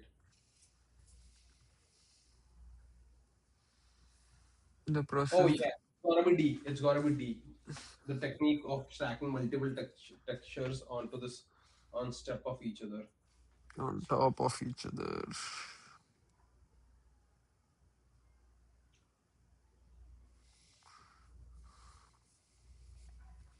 Yeah,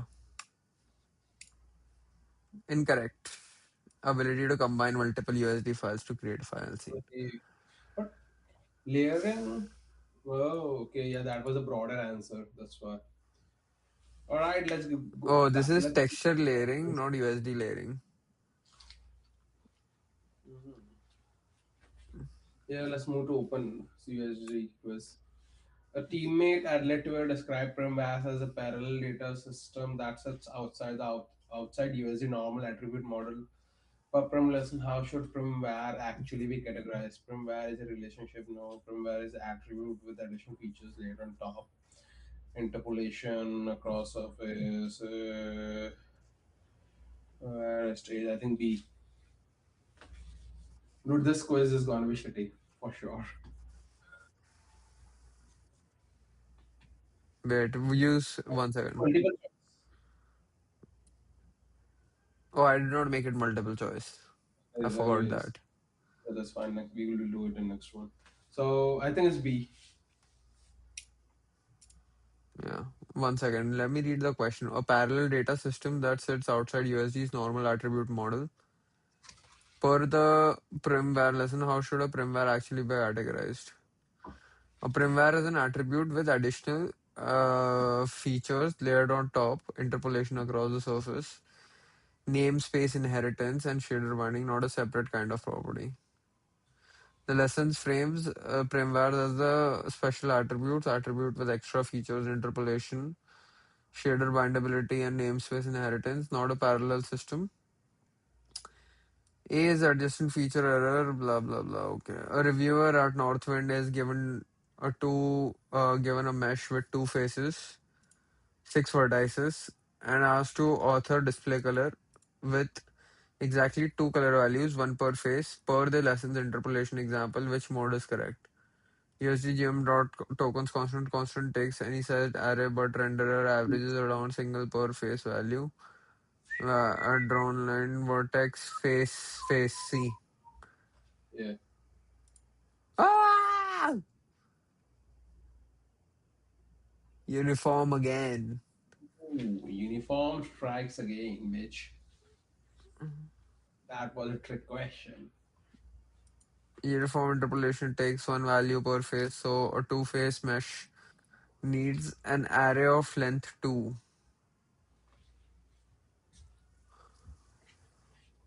I didn't understand. You remember we need to take two, like when we're trying to define the faces for over there, we are passing on two face values directly. Like, just go to that value resolution, you will see it. In the documentation. Yeah.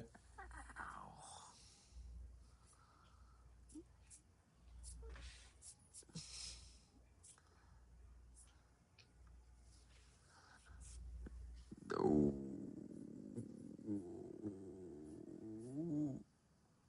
Ooh. What?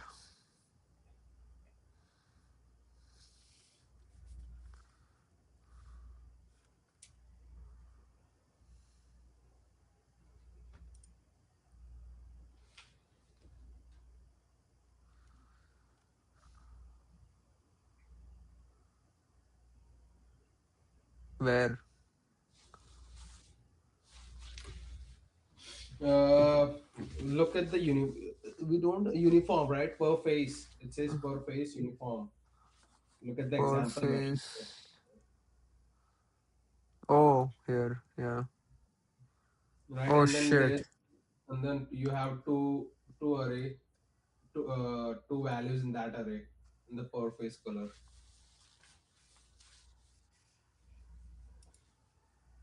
The interpolation and color. Yeah, and then per face colors have two This is not values. an array. This is like a dictionary, right? Well, per face color, retarded motherfucker. Look at the per face colors. Oh, this. Yes. Yeah, okay. Okay. So what was the question? Given two faces and six vertices and asked to author display color in exactly two color values, one per phase. Per the lessons interpolation example, which mode is correct? USD geom dot tokens dot uniform. Which mode is correct? What is mode over here? I'm not able to Uniform understand. dot tokens dot uniform, uniform dot tokens dot face, uniform dot token dot Yeah, but face. what is mode? What is? I know That the is the mode. answer. Like that is what it is trying to ask you based on the What is question. the mode like? What is the definition of mode over here? Like, what is There the is no mode? definition over there. Just ask Gemini what is mode over there. Then it will tell you. Go. Like if you want to ask that silly question, then for sure. What Silly is the question. mode? Silly question. Yeah, dude, that's a silly question. It So says why are you not define able to answer it then?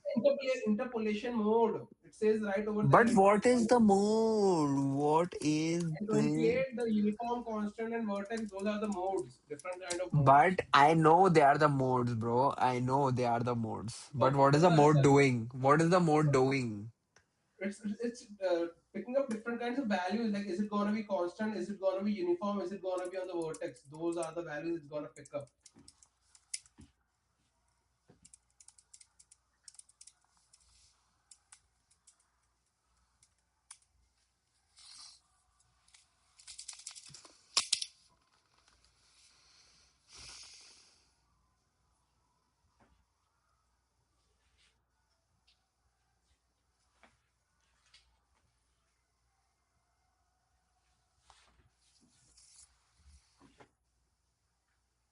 You're painting a 3D cube, has six flat sides faces. If you use constant mode, you dip the entire cube into a single bucket of blue paint. The whole object is identical.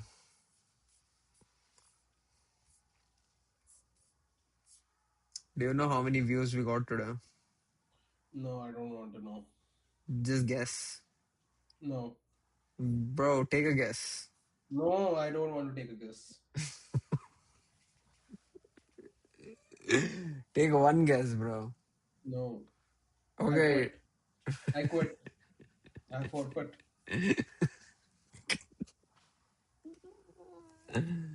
Bro, but can you just take a guess? That's what I'm saying. I quit. That is my guess. Okay, do you think it's double digit or triple digit? I Or four quit. digits? Is it four digits? I'm saying I quit. I see. We got 152 views today Wow. for some reason. Okay, next question. Come on. A study guide chapter asked which problem primvares addresses that ordinary attribute do not. For the primware lesson, which set best captures the lesson's framing. Bind user data on gprims for surer access during rendering, interpolating value across the surface in a subdivision, and inheriting attributes down the namespace for space sharing, strong for vertex transform, broadcasting, and the delegate and across the stage hierarchy and overriding instance product from consumer side draw time encoding asset enforcing physics constraint for vertex and routing inherited material bindings through the relationship system d caching computed rendered I think output it's A. binding user return g promise for sure access during interpolating value across okay. Yeah, because it says interpolating. Binding user data. Yeah. Yeah, Shader binding on G prims. Surface yeah. interpolation under The pipeline subdivision. tool at front also wants to add a new display color and primware of type color 3F on a freshly defined mesh prim. For the prims lesson section, which calls sequence, does the lesson present? Create primware, display colors, to color 3 of them as exposures that help directly know separate primware, display color. Oh, add a new display color. Okay, color type. Okay, so display color, display color. So C is eliminated, and then B will be there. Okay, B. A pipeline tool at Contoso wants to add new display color primware type color 3F on a freshly defined mesh prim. Per primware's lesson section, which call sequence does the blah blah blah. You're saying C. B. Okay, C is USDGO. eliminated already. I would go with B. Oh wait, construct firmware API and then call. Oh yeah, C. My bad. It's gonna be C. Yeah. Let me read all the options. USDGM.mesh.create primware, display color.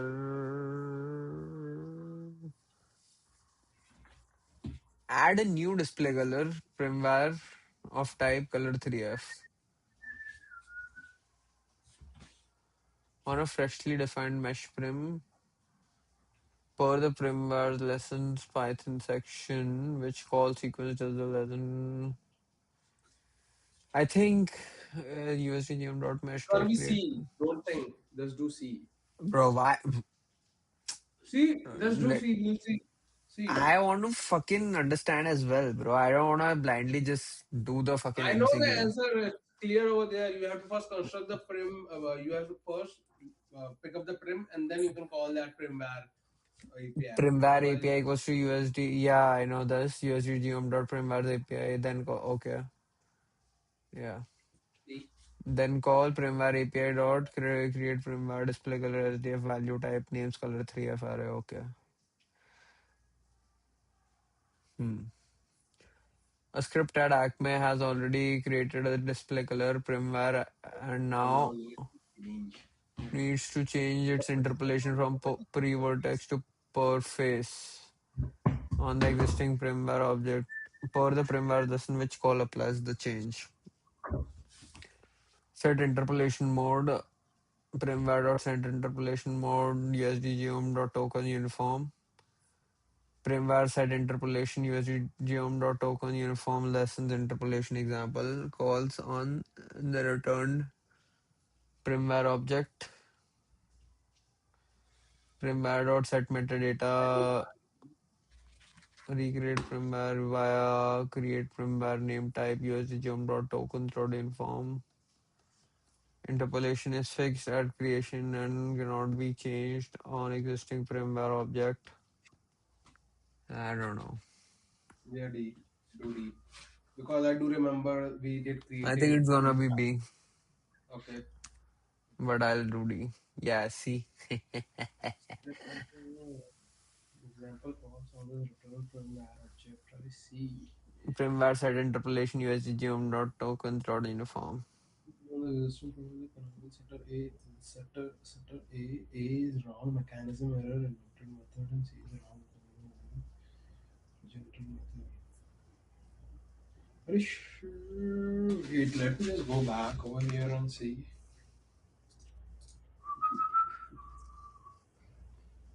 Value resolution. Value resolution. Oh no, it's gonna be primvars now.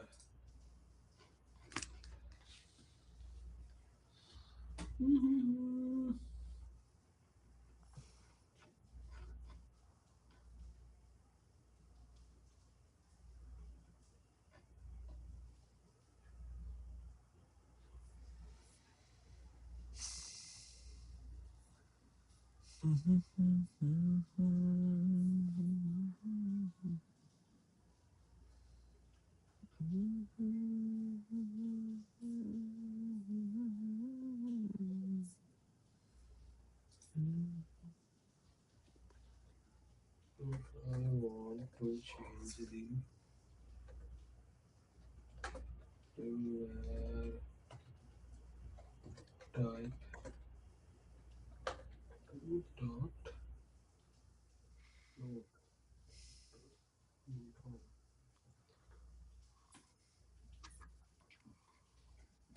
Bro, explain it to me as well.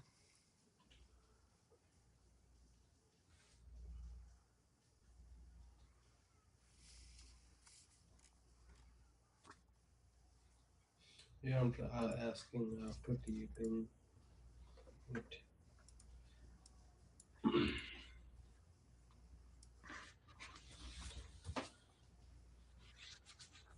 Oh yeah, it's set interpolation, but it doesn't say in this anywhere. Let me take a look. Set inter. Oh, it's changing by using the color details. Oh, okay, okay, okay, okay, okay. Hmm. Yes, it's set interpolation.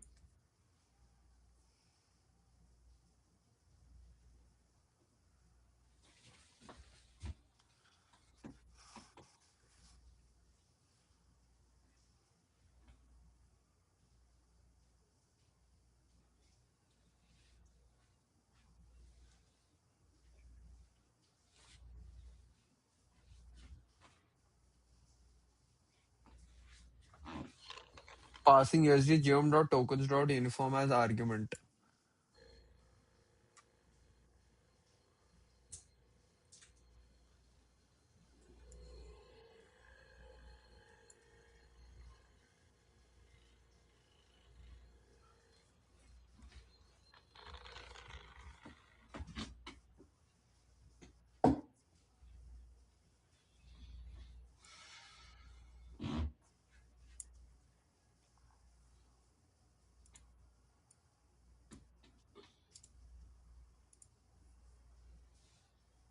I understand this. Yes. Is this standard or thing we define in the code?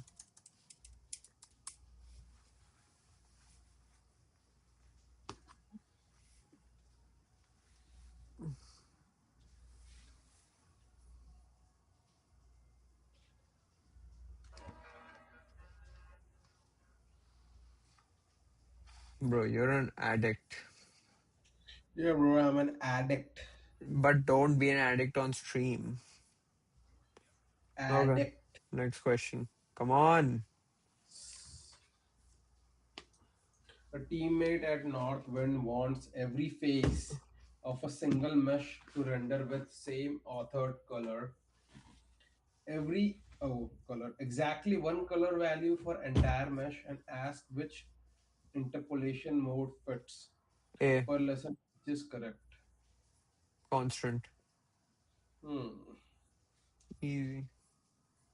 A reviewer at Acme reads example 2 and asks why store both rest state and deformation as primvars when the lesson then time sample the points attribute directly with the deformed values. Per lesson, what role does primvar play? Rested is the render's cache of the previous frame. Points deformation is delta from cache and is only real. Rested is a metadata that pins the mesh against the accidental letters and deformation overrides only vertical listed in sparse or relieving rest. Rest and deformation are two interpolation candidates. Blenders for using blah blah blah. I think they preserve both position per vertex. It's gonna be C. Offsets as durable prim. The script computes rest plus deformation and time summit points from the rest post to the deformed post. I wait, C or D. They preserve both positions per vertex offset as durable prim data. The script computes rest plus deformation and time sample points from the rest post to the deformed post. I think D makes much more sense over here. And regarding C, rest data and deformation are two interpolation. They are definitely two interpolation candidates. The renderer blends per frame using variant selection mechanism described elsewhere in the curriculum. I don't know about C, but I think D makes much more sense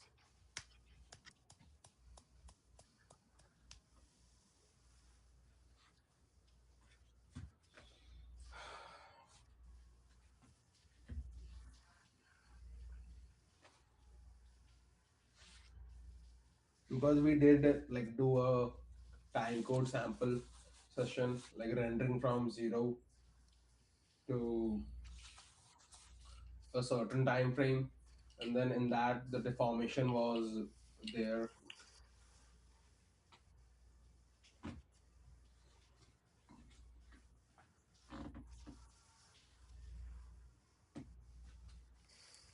Mm, hmm, hmm. Uh, I don't know, bro. I don't even understand the question. Like rest state and deformation as primvars when the lesson then time samples the points attributes directly with the deformed values. Oh, wait. As a primvars when the lesson then time samples the point attribute directly as a deformed values. But listen, what role does rest state is the renderer's cache of the previous frame? No. Is the metadata that pins the mesh against access? No. Interpolation candidates render blends per frame using the variant selection mechanisms described elsewhere in the curriculum. What? No. Base positions per vertex offset as durable prim data. The script computes the rest plus deformation and time samples points from the rest pose to the deformed pose. I think it should be D. Yeah, that's what I said. Yeah. Okay. In example 2, the lesson writes plain primvar API dot create primvar rest state SDF value type name float 3 array USD geom dot tokens vertex dot set. What role does USD geom tokens dot vertex play as the third positional argument? It selects the declares primware inherited alert, selects render interpolate primware it sets the primware interpolation onto vertex situation to meaning one value per point on the C. It sets constant fallback value of vertex on the primware case. No array is later authored. Page I think it should be C. but, to order creating meaning one value per point at the on the G prim. Yeah, but vertex scoping the primware to vertex stage. Yeah, there is no C. Yeah, it's gonna be C. Ugh. Bro, the options today are good. Like Yeah, they're better. Like the system is improving. yeah. In example one, the lessons called mesh prim dot get display color after defining the mesh. A reviewer at Litware. Who the fuck is Litware? It's a As company. You don't know what? Litware, bro. I don't want to know right now. This, bro, Litware. I don't want to know. Your But cloud, now, your rules. wow. And But this is a also, freaking LLC. so what? Okay. Oh, fuck it. Go back. This also, bro. I don't want to know.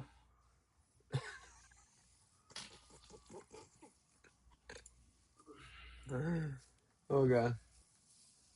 And why the script uses it instead of going through Primvas API for lesson which framing is most accurate. Okay, it says that it is calling display color Primvar after defining a mesh. A reviewer at asked what the helper returns and why the script uses it instead of going through Primvars API.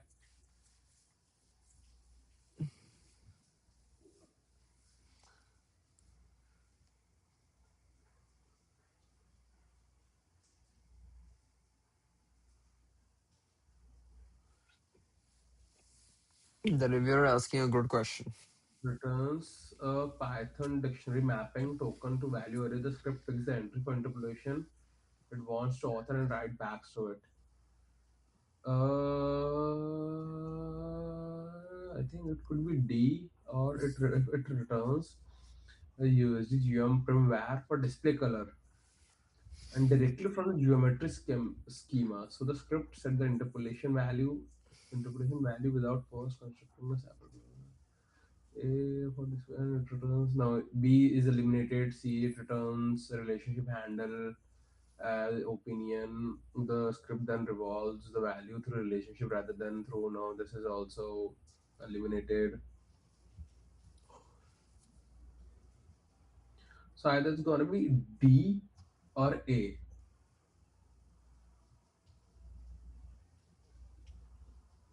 From zero to schema. So the schema can set interpolation value without first constructing a separate from VARs API. I would go with D. I think I might be wrong, but I would just go with D. Hmm.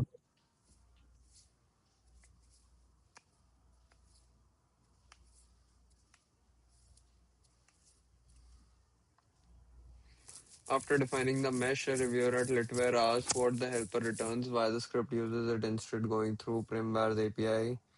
For the lesson, which framing is more accurate? Returns USD geom primvar for display color directly from the geometry schema, so the script can set interpolation values without the first constructing separate primvars.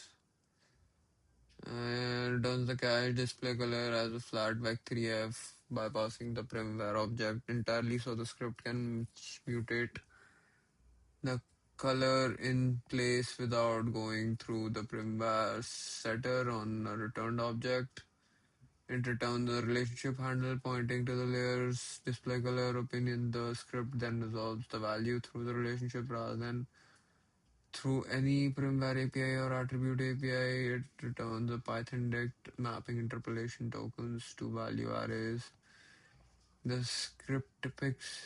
I don't understand this question or the options at all. I understand the question, but the options A, C, B, and C are eliminated. So it's basically asking what will the get display color prim return when you run it. So I would go with D.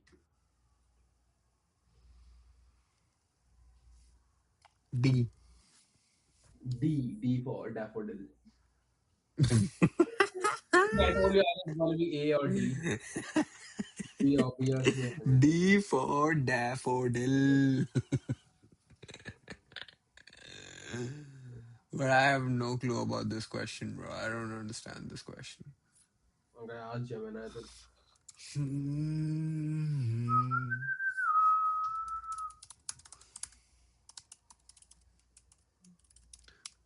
Time just floated by.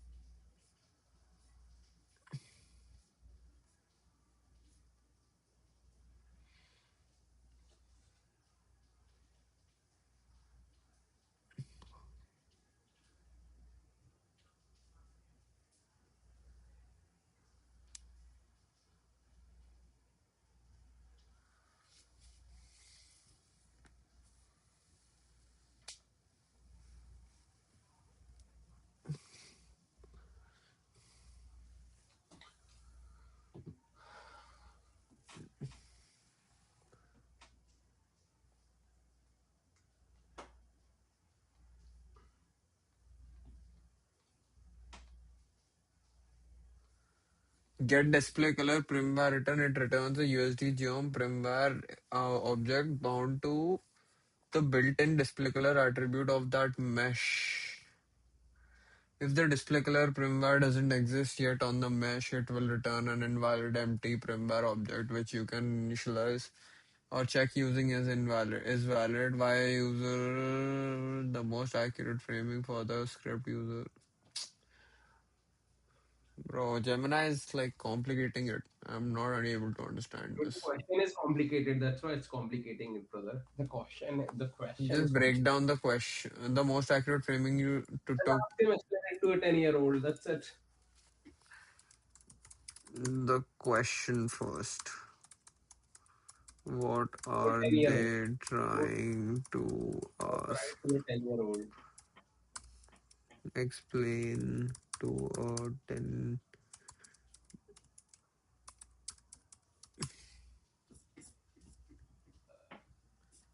Imagine you're playing a video game where you have a bunch of identical clone soldiers like Stormtrooper Army.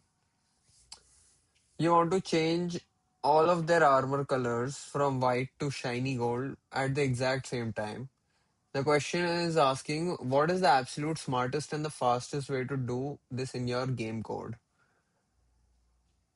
Here is what four choices mean in plain English. Make a brand new gold paint bucket for every single individual and paint them one by one. A lot of work. B. Selected correct answer. Go. Oh,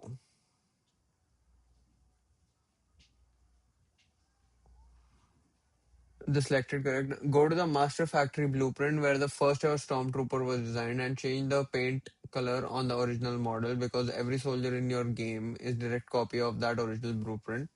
They all instantly flash gold at the same exact same second. Fast and efficient. Cleaner option. Go to the magic spawning tool, the instancer that is actively scattering the soldiers across the map and tell it to cast a gold color on all of them. Option C mentioned as cleaner. Okay, imagine the master factory blueprint, bro. I think it fucking hallucinated Hmm. because I think it's explaining us the fucking question on that shit, Ask him why did you hallucinated. bro. Fuck no, I'm not gonna do that. Do it, brother. It's gonna be fun. I'm gonna give it the question.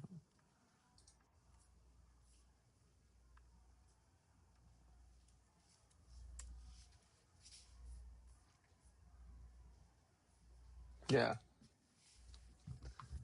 Imagine you built a Lego spaceship. Now a teammate at your space club, the reviewer at Litware, looks at your building manual and asks a question about a specific instruction step. What does this specific tool give you? Why did you use this handy shortcut instead of opening the giant heavy toolbox? The Lego spaceship is the mesh prim. This is the 3D object you just created in your code. The 3D object you just created here. The color wheel get display color primware. Every standard Lego spaceship needs a color. Instead of digging through a massive toolbox to figure out how to attach colors, the spaceship comes with built-in, easy-to-use buttons that instantly hand you the spaceship color wheel. The giant toolbox primware's API, okay, is the massive heavy toolkit that can handle any kind of data for object like weight, temperature, or custom sticker. You could open the giant box, take out a bunch of tools and use them to find the color, but it takes a lot more steps and extra code lines. Primware's API. Okay, the color wheel is get display color primware. Okay, and the mesh prim is Lego spaceship. Okay, what the question is testing you on.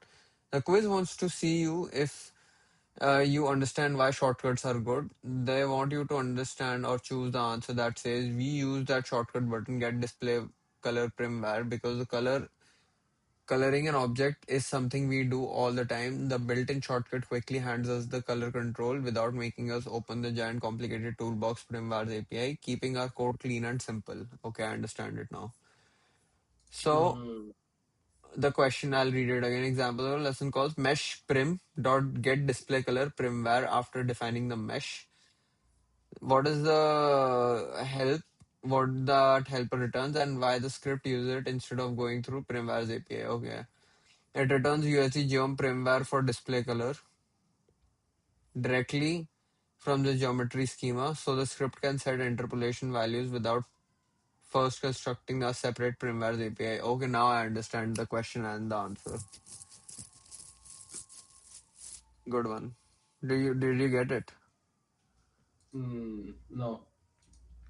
You didn't understand. No. Bro, basically what they are saying is Mm-hmm. when we define how we did this, how we create a new prim using this primware's API. Mm-hmm. So that gives us the power to call this. Like when we create a mesh using this primware's API, we can call Mm-hmm. mesh underscore prim dot get display color primware to change the color of that mesh. Uh-huh. And basically, what this guy at Litware was asking is why are we using this helper function instead of creating a new, like instead of going through Primvare's API again. So what this answer is doing is it's saying that we can just use this as a tool, handy tool, to Mm-hmm. define the new color of the primware or the mesh prim without creating a new primware's like without first constructing a separate primware's API for that Mm-hmm. particular primware. Did you read this, bro? I was reading it. What, you were not listening or what? No, bro, I was not listening. Bro, what are you Now you doing? Are you fucking zoned out? Yeah, bro. I was looking at the Cerebus co-founder video. Why? How is it trying to deconstruct the Blackwell GPU delay, Oh my the god. 300 nanometer chip? That's what's interesting over here. Bro, weren't you saying OpenUSD is the most important step Yeah, bro, right it's important, now? right? I'm not saying it's not important, but I was too bored. Bored? Yeah, Bro. context switching, quick context switching. Gather as much information as you can. You fucking piece of shit, bitch. Cerebrus AI. Okay, next question. Do you wanna read this or what? A teammate at Northern No, notices. I'm asking, do you want to read the first explanation? No, I will go through the whole thing later on. What whole thing? The Prem. What? The Premware. Primware. Yeah. A teammate at Northwind notices example 2 stores rest and deformation as Premware, but time sample points an ordinary attribute and ask whether the Premware themselves can be time sampled, unless in which framing is correct, cannot because they're static interpolation attributes with extra features, so they support time sample like any other. Found in just the lessons chosen animation surface, not a restriction on primware. Primware can be time sampled only when interpolation mode is vertex, no, only via uses primware dot time sampling value framing the ordinary attributes. Okay, cannot do time sample. This Time is just floating the by. primware attribute with extra features. Yeah.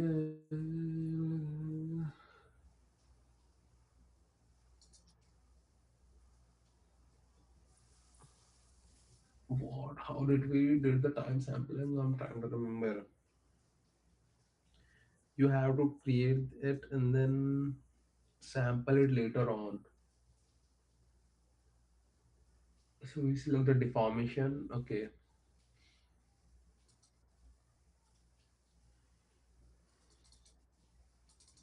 I think it should be A or D again. No, B or C. B or D. Bro, A or D or B or C. You said all four. B or D, my bad. B or D. Primeware with extra features. I don't know what the extra features. So they support time sample like any other attribute. Point is just the lessons chosen animation service, not a restriction on firmwares. I don't know. Firmware can be time sampled only via just a time sample. Do we have any kind of we did we did the time sample somewhere? Bro, it's less than a month. Like a certification exam is less than a month. Where 30 days. we can still reschedule Why are you always looking for a way out, bro? because I want to be perfect. I want to be perfect. There is no hard cap for that thing. That's the thing because it might take more than time because USD is really complex. You cannot reschedule more than July 7th, I guess. I think after No, that, yeah, that's fine. We can still do one reschedule, right? That's fine. Mm, wait. Point one seven from rest reformed. Okay, can points. I'm just floating Yeah, back. very simple. Only one set time. USD set time sample. The ordinary set value is reserved for plain attributes. Okay, and cannot be time sampled there specifically the static interpolation or time must live on. I think A. Yeah, it will be A. 1 second. Rest state and deformation as prim bars, but time samples points an ordinary attribute and asks whether prim bars themselves can be time sampled. Prim bars cannot be time sampled. In the static interpolation surface, while time It variation must will live be on the attribute like point attributes extra features.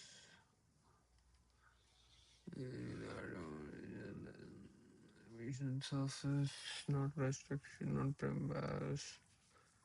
Prim bars can be time sampled only when their interpolation mode is vortex. Other modes are evaluated at combination and every sample. Prim bars can be sampled via USDG on prim bars, APIs or some time sample. And ordinary set value from each other for plain. You're saying A yeah, A. cannot be time sampled. No. Why do I feel like that can be wrong? Bro, Mm, primvars are just extra attributes, right? do it and figure out. Just do it. Do A and then see if I am wrong or right. You're wrong, bitch. Yes, I'm wrong. I Yeah, so they support time samples like any other attribute. Points is just the lessons chosen animation surface.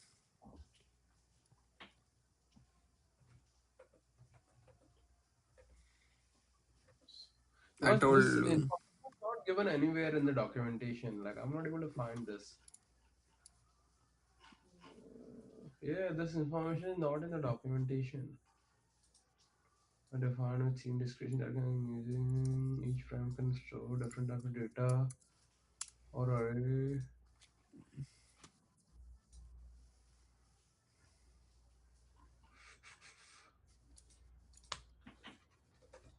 from where store time samples. Let's see. a primvar is like a custom sticker you decide to slap onto mesh later, like texture, coordinates, weight or distribution, or weight or temperature. Even though it's a custom property, OpenUSD treats it with the same superpower as regular attribute. If a property can change over time, USD lets you keyframe it. The script author chose to keep rest state and deformation completely static. Static offset vector math calculation is a safe base home base space shape of the mesh before it moves. It doesn't need to change. Instead of animating the stickers, they just recalculated the final math Doesn't say and that on the page. That is the problem. Like it doesn't say that, which is talks about scalar values, vectors, and everything. It doesn't say it on the page. Where does it say? Yeah, it doesn't say it on the page that we went through. On this page, they explicitly no, give example but yeah. point, hash points, exact code area, but it is not. But I'm talking about trim var time code. Does it take then over here? Blitz scaling. Bro, I Yeah, yeah. completed. It doesn't say. It doesn't say this thing over here. You can take a time code. But trim var Reading can also. Yes, on this page it did not talked about it. That's why on this page it did not talked about it. Bro, Yeah. So concepts. if you go into the firmware documentation, then we can see that it says over there firmware user guide, batting interpolation, time code, index firmware block.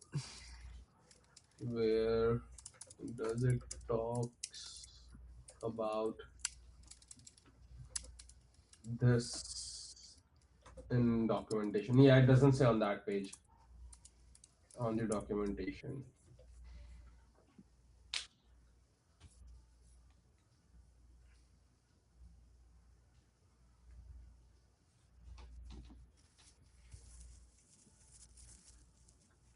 Okay, dude, that is something that we haven't read till now. It is in time and animated values, and we haven't gone through time and animated values yet. Oh yeah. It's fine, it's fine. Okay, next Oh, but question. wait. But where does it says about using the firmwares? That's right. I That's right. wanna hold you already know. Justifying why one This library fucking this fucking club is playing Akon. asset authors the shared go down a shared user scale firmware on parent X form rather than repeating it on every child mesh. Per firmware lessons, which problem of compute traffic does this pattern addresses? Prim pipeline architect at Acme is justifying why one library asset authors a shared user scale firmware on parent X form rather than repeating it on every child per program, which problem of computer graphic does this pattern address? It addresses the rendering cost problem by collapsing firmware to a single GPU constant. It addresses the deformation problem. Pattern it addresses the lesson.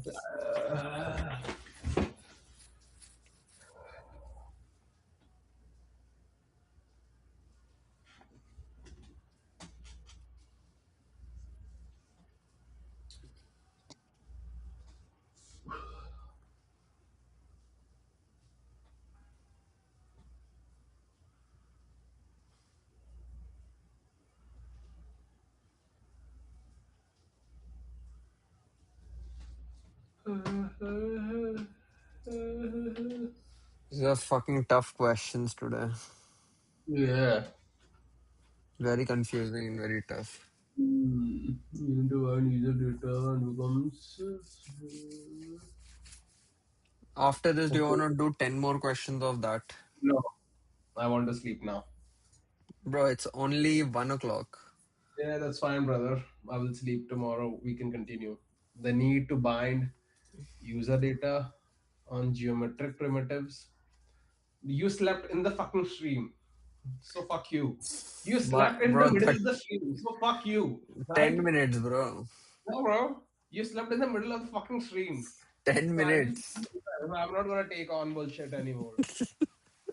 The need to bind user We data. need to push. You can sleep for like 10 minutes and then No, come bro. back. No, bro. I will sleep for whole 8 hours now. Go. You wanna sleep? Sleep in the stream. I don't give a shit. The need to bind user data on geometric primitives that becomes expensive. The need to simplify messages of research from that to interpolate.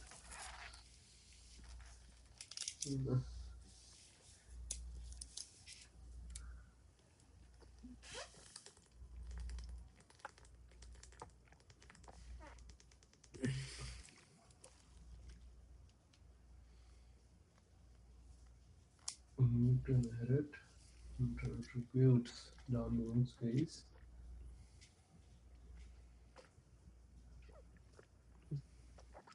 Allows for a single.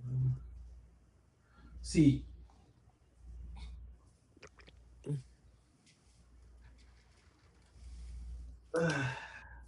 Why one library asset authors a shared user scale primware on parent exome rather than repeating it on every child mesh for the primware lesson? Which problem on computer?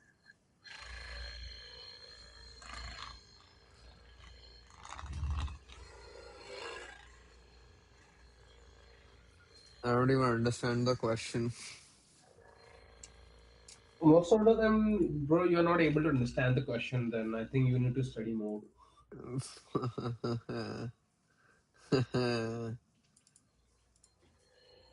Okay, explain the question to me. What Let's is say it? It's why ask. the market is Don't justifying just why fucking one read the fucking question and tell it to But me, what do you right? want me to explain? Like, Okay, wait, it's saying over there that Python wait. and Acme is justifying why one library asset authors a shared user scale What does this primware. mean? Shared user scale primware on parent X form. What Shared does means this mean? that a single primware is being shared across different parent forms. Like whatever. So let's say you have a parent that is the author, and that variable can be shared to the descendants. Parent is the author. Yeah, What? yeah. A shared user scale primware on parent X form. It says on a parent X form. Shared user scale primware on a parent. Okay. Rather than repeating it on every child mesh. Authors a shared user scale primware on parent X form rather than repeating it on every child. So that Okay. primware exists on On the all the children of X form. yeah. Why? Why does it? And Which problem which of problem? oh okay now I understand the question. It addresses the rendering cost problem of collapsing the primary into single. It addresses deformation problem example 2 offset at one parent and letting all descendants share the same response. Addresses lessons third problem inheriting attributes down namespace to house parsing on. So the parent authors once you're saying C? Yes. Yeah, even I thought C. A studio is migrating An as exporter. to whether UVs should be authored as plain attributes UV or was as what over here? UVOs or something We good. looked it up as well, right? Yeah. Utility vehicle. Fuck no. It was like some directions. Oh yeah, XYZ and UNV. Yeah. What was UNV like? The fucking. Okay, wait. A studio is migrating an exporter and asks whether UVs should be authored as plain attributes or as primvares for the primvares lesson. Which framing best captures why UVs belong to primvar side?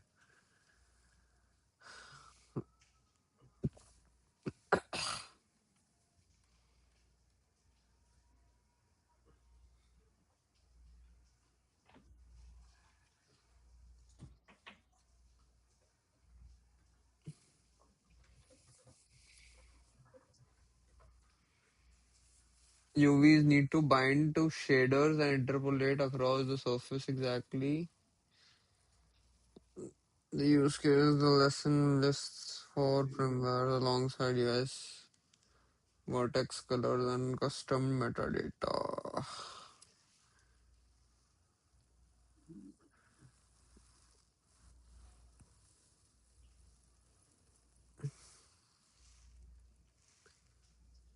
Because they avoid I think it's gonna be D.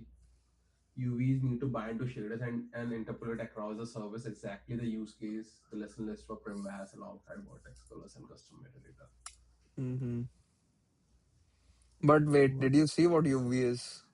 Yeah, UV is so it says over there. So UV needs to bind to shaders and interpolate across the surface exactly the use case. So it helps you to bind the coordinates. So let's say you have a coordinate XY, right? So over here, like when I did research, so UVs are just a text. Wait, what do you need them with? UVs are just a pair of numbers like UV attached to a mesh. So each part of the surface knows which part of the image to read. So it's like a label. It's Mm-hmm. like a label for the mesh. to know like, okay, what do we need to read and what do we not need to read. That is what it is used for. So UVs need to bind to shaders and interpolate across the surface. So let's say you have a mesh surface, you're trying to bind some data to it, so you can uh, or author some data, so you can bind that UV coordinate to that point. So that point could be 1 comma 0, 2 comma 0 in the mesh. And on that point, you can have, let's say, some texture, some blue color, red color, or something kind of like that, but only on that specific area. And when you do that, then you can basically interpolate that, hey, this is how the texture looks like in this area. So Mm-hmm. it's more like a binding activity. And in primware, it means a primware can store the 2D map coordinate that tell a texture image where to land on a 3D mesh. Like Mm. it helps you to map the image onto the mesh that you have created. Hmm. Hmm. Okay. I don't understand this completely, but I will read the fucking lessons tomorrow again. A maintenance script at Contoso needs to retrieve an existing display color primware on a prim, not create a new one. So it can read the current values per the prim lessons Python section. Which call is correct? Maintenance script needs to retrieve an existing display color, not to create a new one. So it can read the current values. Dot get create display color. Call get attribute dot get premise as stored attribute. No, not stored in the standard attribute namespace. No, get metadata. No. I think it's gonna be a dot get primware.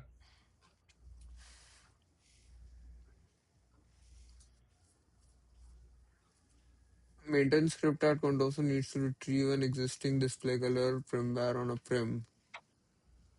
Existing display color firmware on a prim, not create a new one, so it can read the current values for the primware's lessons. Yeah, it's gonna be a from my side. Like that because it only has get primware. Apart from it, every other option talks bullshit.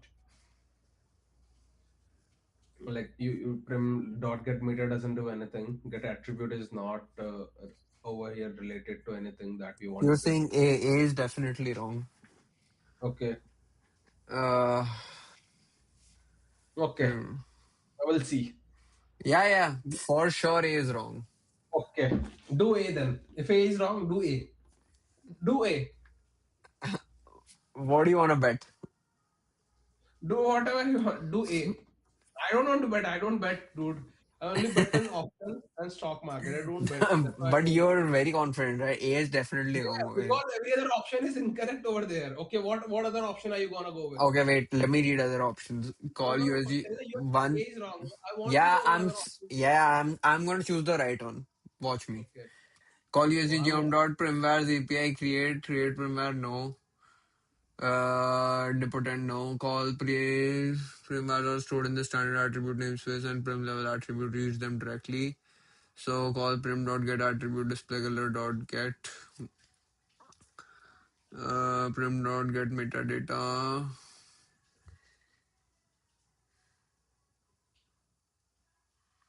I think from dot get metadata. Wait, what was the one over here?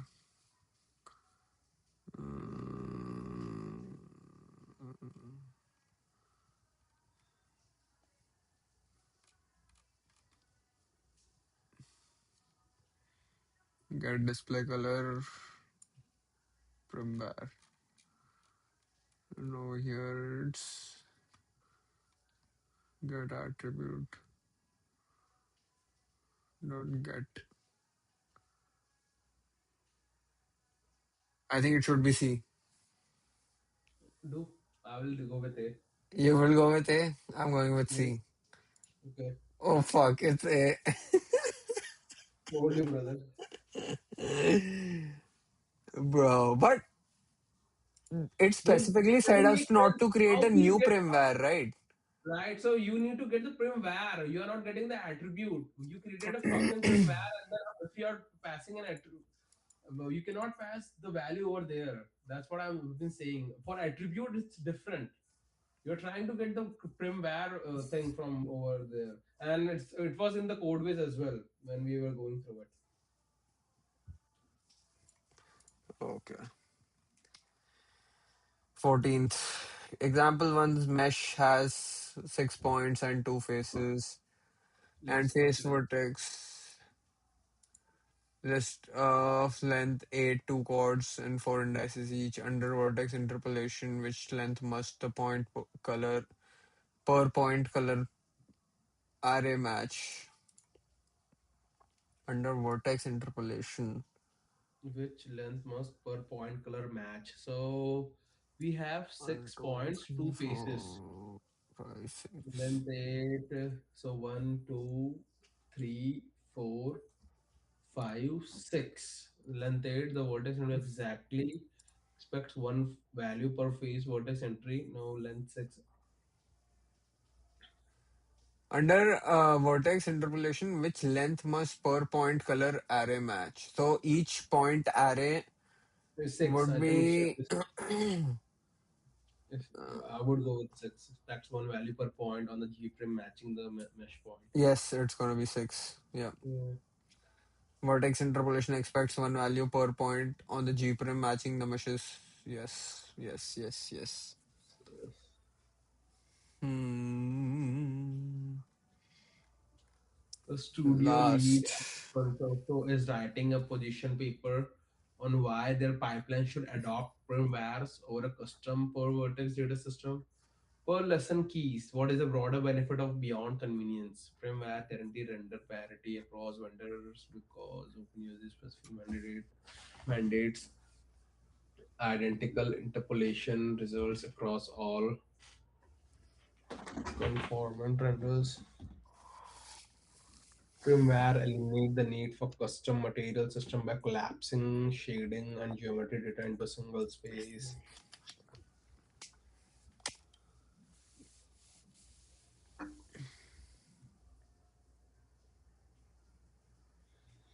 A studio lead is positioning paper on why their pipeline should adopt firmware over a custom Vertex per per vertex data system. okay, custom per vertex means that we are gonna use dot uniform or dot vertex or something like that. Okay. And then firmwares guarantee render parity across vendors because OpenUSD specifically mandates identical interpolation across all component. A could be, let's see, let's now eliminate the options. Firmware eliminate the need for custom material by collapsing shader and geometry under single namespace attribute family on the G prim. I think it should be D. Enforce a single source of truth for per vertex data by preventing other DCCs from authoring. Well, I don't know. Authoring conflicting opinions on the same firmware across theirs.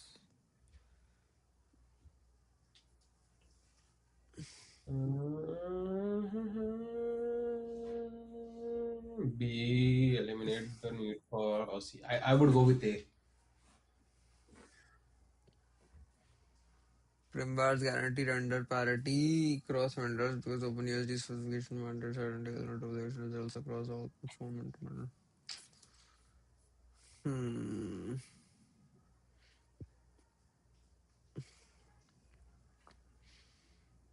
Wait. C. What about C? Firmware enable hierarchical per data manipulation in a standardized way that advanced workflows facilitate workflows. No, not about different tools. So yeah, C is eliminated. B, yeah, it's gonna be A. I would go with A. Like the first line over here, it says that the need to, like the first line.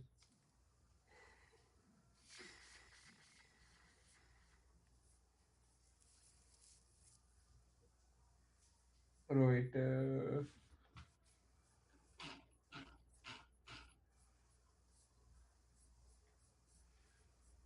I think C. Enables hierarchical per object.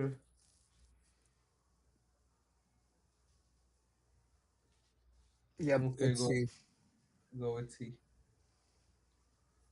Hmm. An Correct. application by leveraging primvas effectively, we will be able to effectively manage and manipulate our object data in complex scenes. Advanced 3D workflows and facilitates interoperability. Between different tools. Look at this. I think it was written somewhere in the key takeaways. By leveraging primware effectively, we'll be able to efficiently manage and manipulate per object data. Okay. Yeah. Primware and this is difficult, bro. Like a little bit. Primwares and value resolution. Other than that, our beyond the basics is complete.